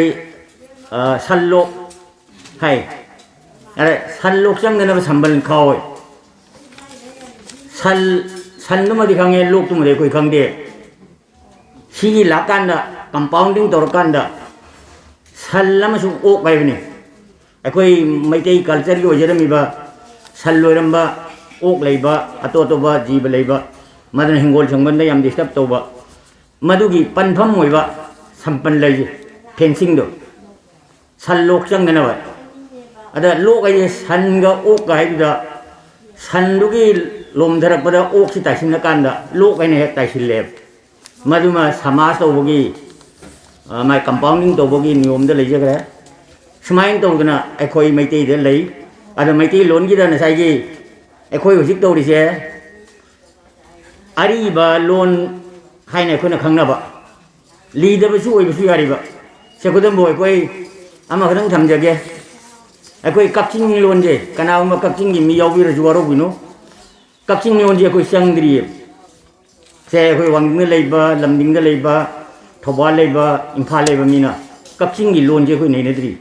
अंद्रो gi लोन नैनद्रि अरे फयेंग gi लोन नैनद्रि नखरबा हैरोक से हैरोक gi mi yawi waro बियादे हैरोक मसेन ngangnabada वांजिंग लमदिंग gi mi थौबा li मीना खंगदबा वाइ मयाम यावगने अदेमो वांजिंग मनुंग जिलजु माइ डायलेक्ट ओइबा वहाई वता सिनदमनते अदुना मसी मयाम जे खोंगलगदी अखोइना सं खोंगल कान लोन नैनबा कांगुना अदगी मस्ते द लोन दे याम सावरगा धर्म द सावरी सुमाइना लोन दे सावनबो थुइजे मसी अखोइ याम साफगने खले तसेंगना सावनगिरिजे मसी अखोइ मणिपुर खक्की द नते इंग्लिश से तोवे चावग्रबा पृथ्वी की लोन यारिबा तसेंगना इंग्लिश यारिबा लोन असिम अखोइना थेंगनबिरगदी लोन जो वाइबना यामनी प्लस मयक सो वाइबने इंग्लिश में अखोइना ngasi sidai iriba मयक से इंग्लिश में नते रोमान स्क्रिप्ट ने रोमान स्क्रिप्ट से अखोइ इंग्लिश में ना लवी अदो मसी हौगलेबा जर्मन फ्रांस मोइसिंदो अमगा अमगा पाबा थोकनदे बनान फानदे मोइदा अरे मोइदी याम लुना लेजै इरिदुना मैबा खंगिसिना म खंगनबन अरे सोमदा कोइगी लोन जिदा कोइ फैमिली अनि लै अमना टोन लैंग्वेज आइदनमा मदे मनुदा कोइ मणिपुरी जियामनी चाइनीज जापानीज बर्मीज मेक्सिको की लोन सिंगी कोइ टोन लैंग्वेज नि व्हेरेज अदु नतबा अरेमबा सिंगिदी नन टोन लैंग्वेज अनि खंगनै नन टोन लैंग्वेज गा मुखेनरजे नन टोन लैंग्वेज सिंगिना मोइदा इंटोनेशन तौकांदा लोंग एंड शॉर्ट बावेल द चले व्हेरेज टोन लैंग्वेज सिंगना साउंड की फॉलिंग एंड राइजिंग टोन द सिनै सुमाइना तोबगी पोट लै अदा अखोइ लाइबक थिबदे अखोइ मैतै गिदा अखोइ लैगिरिजे यानसिलनबदा अखोइ अचौबा सोइगिदब नतब होइसे मदुगी remedy लौरुकनबगिदमता लाकपदा ngasi seminar jeju madu bidamta makeup eye opening oina tawjabani ado masteida paper reader singna puthok pireba asimak akoi chapchaba wafam di yam final lo pone na akoi lohum thokani adu laibak thibadi akoi je eye opening ne na lobiu haji ma thamjage natragadi akoi je hojiksi on the revival stage ne akoi je revival ne jimde kawbinu maramde akoi je hoise akoi da अखोना थेनजरिसे sociological aspect ꯑꯩꯈꯣꯏ ꯂꯩꯔꯤꯁꯦ political aspect ꯑꯩꯈꯣꯏꯅ ꯏꯁꯥꯒꯤ integrity ꯑꯃꯁꯨꯡ ꯑꯥꯏꯗꯦꯟꯇꯤꯇꯤꯁꯦ ꯈꯪꯖꯗ꯭ꯔꯒꯗꯤ ꯑꯆꯧꯕ ꯒ꯭ꯔꯨꯞꯅ ꯑꯩꯈꯣꯏꯁꯦ ꯁ꯭ꯋꯥꯂꯣꯠ up ꯇꯧꯔꯕꯅꯦ ꯎꯝꯖꯤꯟꯒꯤꯗꯅ ꯆꯥꯇꯨꯛ ꯌꯣꯠꯈꯤꯗꯧꯔꯦ ꯑꯗꯨꯒ ꯂꯣꯟꯗ ꯑꯩꯈꯣꯏꯅ ꯉꯁꯤ ꯌꯥꯝ ꯀꯤꯔꯤꯁꯤꯗ ꯂꯣꯟ ꯑꯃꯒ ꯈꯦꯟꯅꯕꯁꯤꯗꯤ ꯀꯔꯤ ꯈꯛꯇꯅ ꯄꯤꯒꯦꯗ ꯑꯩꯈꯣꯏꯅ ꯁꯨꯝ ꯊꯦꯡꯅꯖꯕꯗ ꯂꯣꯟꯒꯤ ꯚꯥꯕꯁꯦ ꯚꯥꯕꯁꯤꯅ ꯂꯣꯟꯁꯤꯒꯤ आइडेंटिटी ताए इंग्लिश की भाव से हिंदी की भाव से संस्कृत की भाव से चाइनीज की भाव से मैत्री रोना रिप्रेजेंट तो बुया रोए नाउन डी अनलिमिटेड अनलिमिटेड नहीं अदगे मु अतोपमा सेंटेंस स्ट्रक्चर जे मसी लोन की तोखाई न ले जाइए अदुना अखोई मैत्री लोन से हिंगना लेरिबनी लेबदी अदुबु बजी लोरेदी अखोनी योखत पिद्राव अदुगा सब मानना मैत्री कल्चर सिजु अखोई यम मांगरई से मी पुंग में अखोई रियन जबै वानी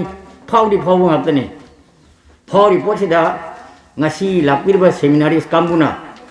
masid supplement to biro अखोई अदुगा नसाई अखोई द यम लाइव फिर से अखोई न हजिक पृथ्वी दो उरी से डॉक्यूमेंटेड पोट सिंगिने डॉक्यूमेंटेड अखोई डॉक्यूमेंटेड सो कॉल अखोई हाजिर से रिटन फॉर्म द प्रिंटेड फॉर्म द फंगबन अदुबु मैते अखोई लेरी सिदी प्रिंटिंग अमसुंग प्रिंटेड रिटन डॉक्यूमेंट सिदी यम वाना लेके अखोई यम सरफेस तावरगा लेरी पोट से मसे अखोना खोमजिलगा पिकअप तौरगा अखोई सागतपदुनी अखोना मदुगी पांदमदनी अखोई तौजिरगे अदंगा सिगिदा अखोई आई सामक जुस लेदा मॉडरेटर ओन फमजिरुसे यमति चाब नते आईसु यम हंगजनिंगबु वाहंग आपतनी सिदा लेरी अदा लाइबक थीबदि हुजी टाइम कंस्ट्रेन अमसुंग अखोई लेजरिबा मोहोंगसिना याम पाक सन्ना डिटेल सागतप याबा लोइनना मतिक चाब रिजोल्यूशन लौबु याबदो मदुमदे अखोइना फंगदबसिदी अखोई यम लाइबक थीबनेना थमजगे अदो अखोइना मयामदा थमजरी चे पाबिरिबा कामुदो थंबिगनु ताबिरिबा कामुदो अखोइना थमजरी अवाटपना पिकथले मसे मेंशननबा तौजे मसी नत्रगदी सो कॉल मितेई और मैतेई से we will be no more the ले मदुने अखोइना थमजनिंगिसे अदुना अखोई लाइनिंग लाइसोनगिदा यंगिरो नत्रगा सिनबदे यंगिरो अखोई इसाने इसाबु हुल्लगा ngangiba हुल्लगा लेरिबा फिबम जे मसी तंगदि तोक्थोजी हैबगी मसीगी लास्ट रिक्वेस्ट है मसी तौरगा आई मतागिदा ओजा वाटेम बदु लोइसिंजरगे चचा मांगी वारी ओइबनिना याम सांगना लौरुबदसु मयाम हेना साउगनिंगाय ओइबगी वाफम लेरे अने मतागिदा आई तेंजिंजरे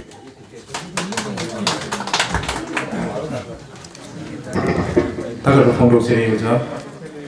ngasi maruina phongthokriba ahanba session asigi seminar asida kaikumnajilba adugumlaba oza T Bablam Singh Sanan Gal Lecture Retired to One College amadi paper present of kiba oza kundumba amadi el siteshu aduga paper pabi kiba oza siteshu ki mohta oza sir salam hanya ta thagaro phongthokchori ai man rayo de oza ji to na ngamdabai mam kadam pabiro अखोइना अमा हाइजाबमना मसिगी डेलीगेट्सना question से मसिगी presenter अनिमता लोइना lucky अदुबो लाइबक थिबदी ओजा स्टेसोरसी माने हलगी problem लाखपदेगी ओजा सी question दुगी answer कुमंगम किद्रोय मदुगी दमता डेलीगेट्सना वरोबिरोय अहानबा माइबी थमांगो memorials world day seminar all the Meitei culture हाइबा हिरम मारुइलमेन बैचेस एकोसी कल्चर मेंग थमगा अदुगुमा सागतपा अदुगुमा सेमिनार ने अदुना मरुइना ऑर्गेनाइजेशन असिगिसु यामना सोशल एक्टिविस्ट लैंग्वेज की जो ओरिबा थमो की प्रेसिडेंट सोइदनमके लोन ग मरि लेनाबदा सुंचोय सोइदनमके अनिसुबा सेमिनार मसु लापे याय हेबसे टेंबिरो खाय पुनमके फमदा लॉकथोकचरी मरमदुना मसिगिदी अहान बगी सेशन से एकोइना चिंचलांचरीबा हावबा होतबा चालेलुची चाबिरगा मतंगी सेशन असिमु मैम नागिना छी हैबा matang sida tension je thank you kai khuna ra participant kujuma ki panda norun singhe nagi moving session agi dan dikhe silu era moving session da paper leader ko biki da basin amasung moderator ini season sini dokumen kara mayam da ukane mayam na pandira ke di dokumen singa tu su jeng biba jalani marmaduna warsuwana aku ini sinja lanjut biba ada mai bisi ni kanu bilaga ini season sini warsuwana kanu ni naba sinja lanjut biba di bagi bagi hana nolok cari.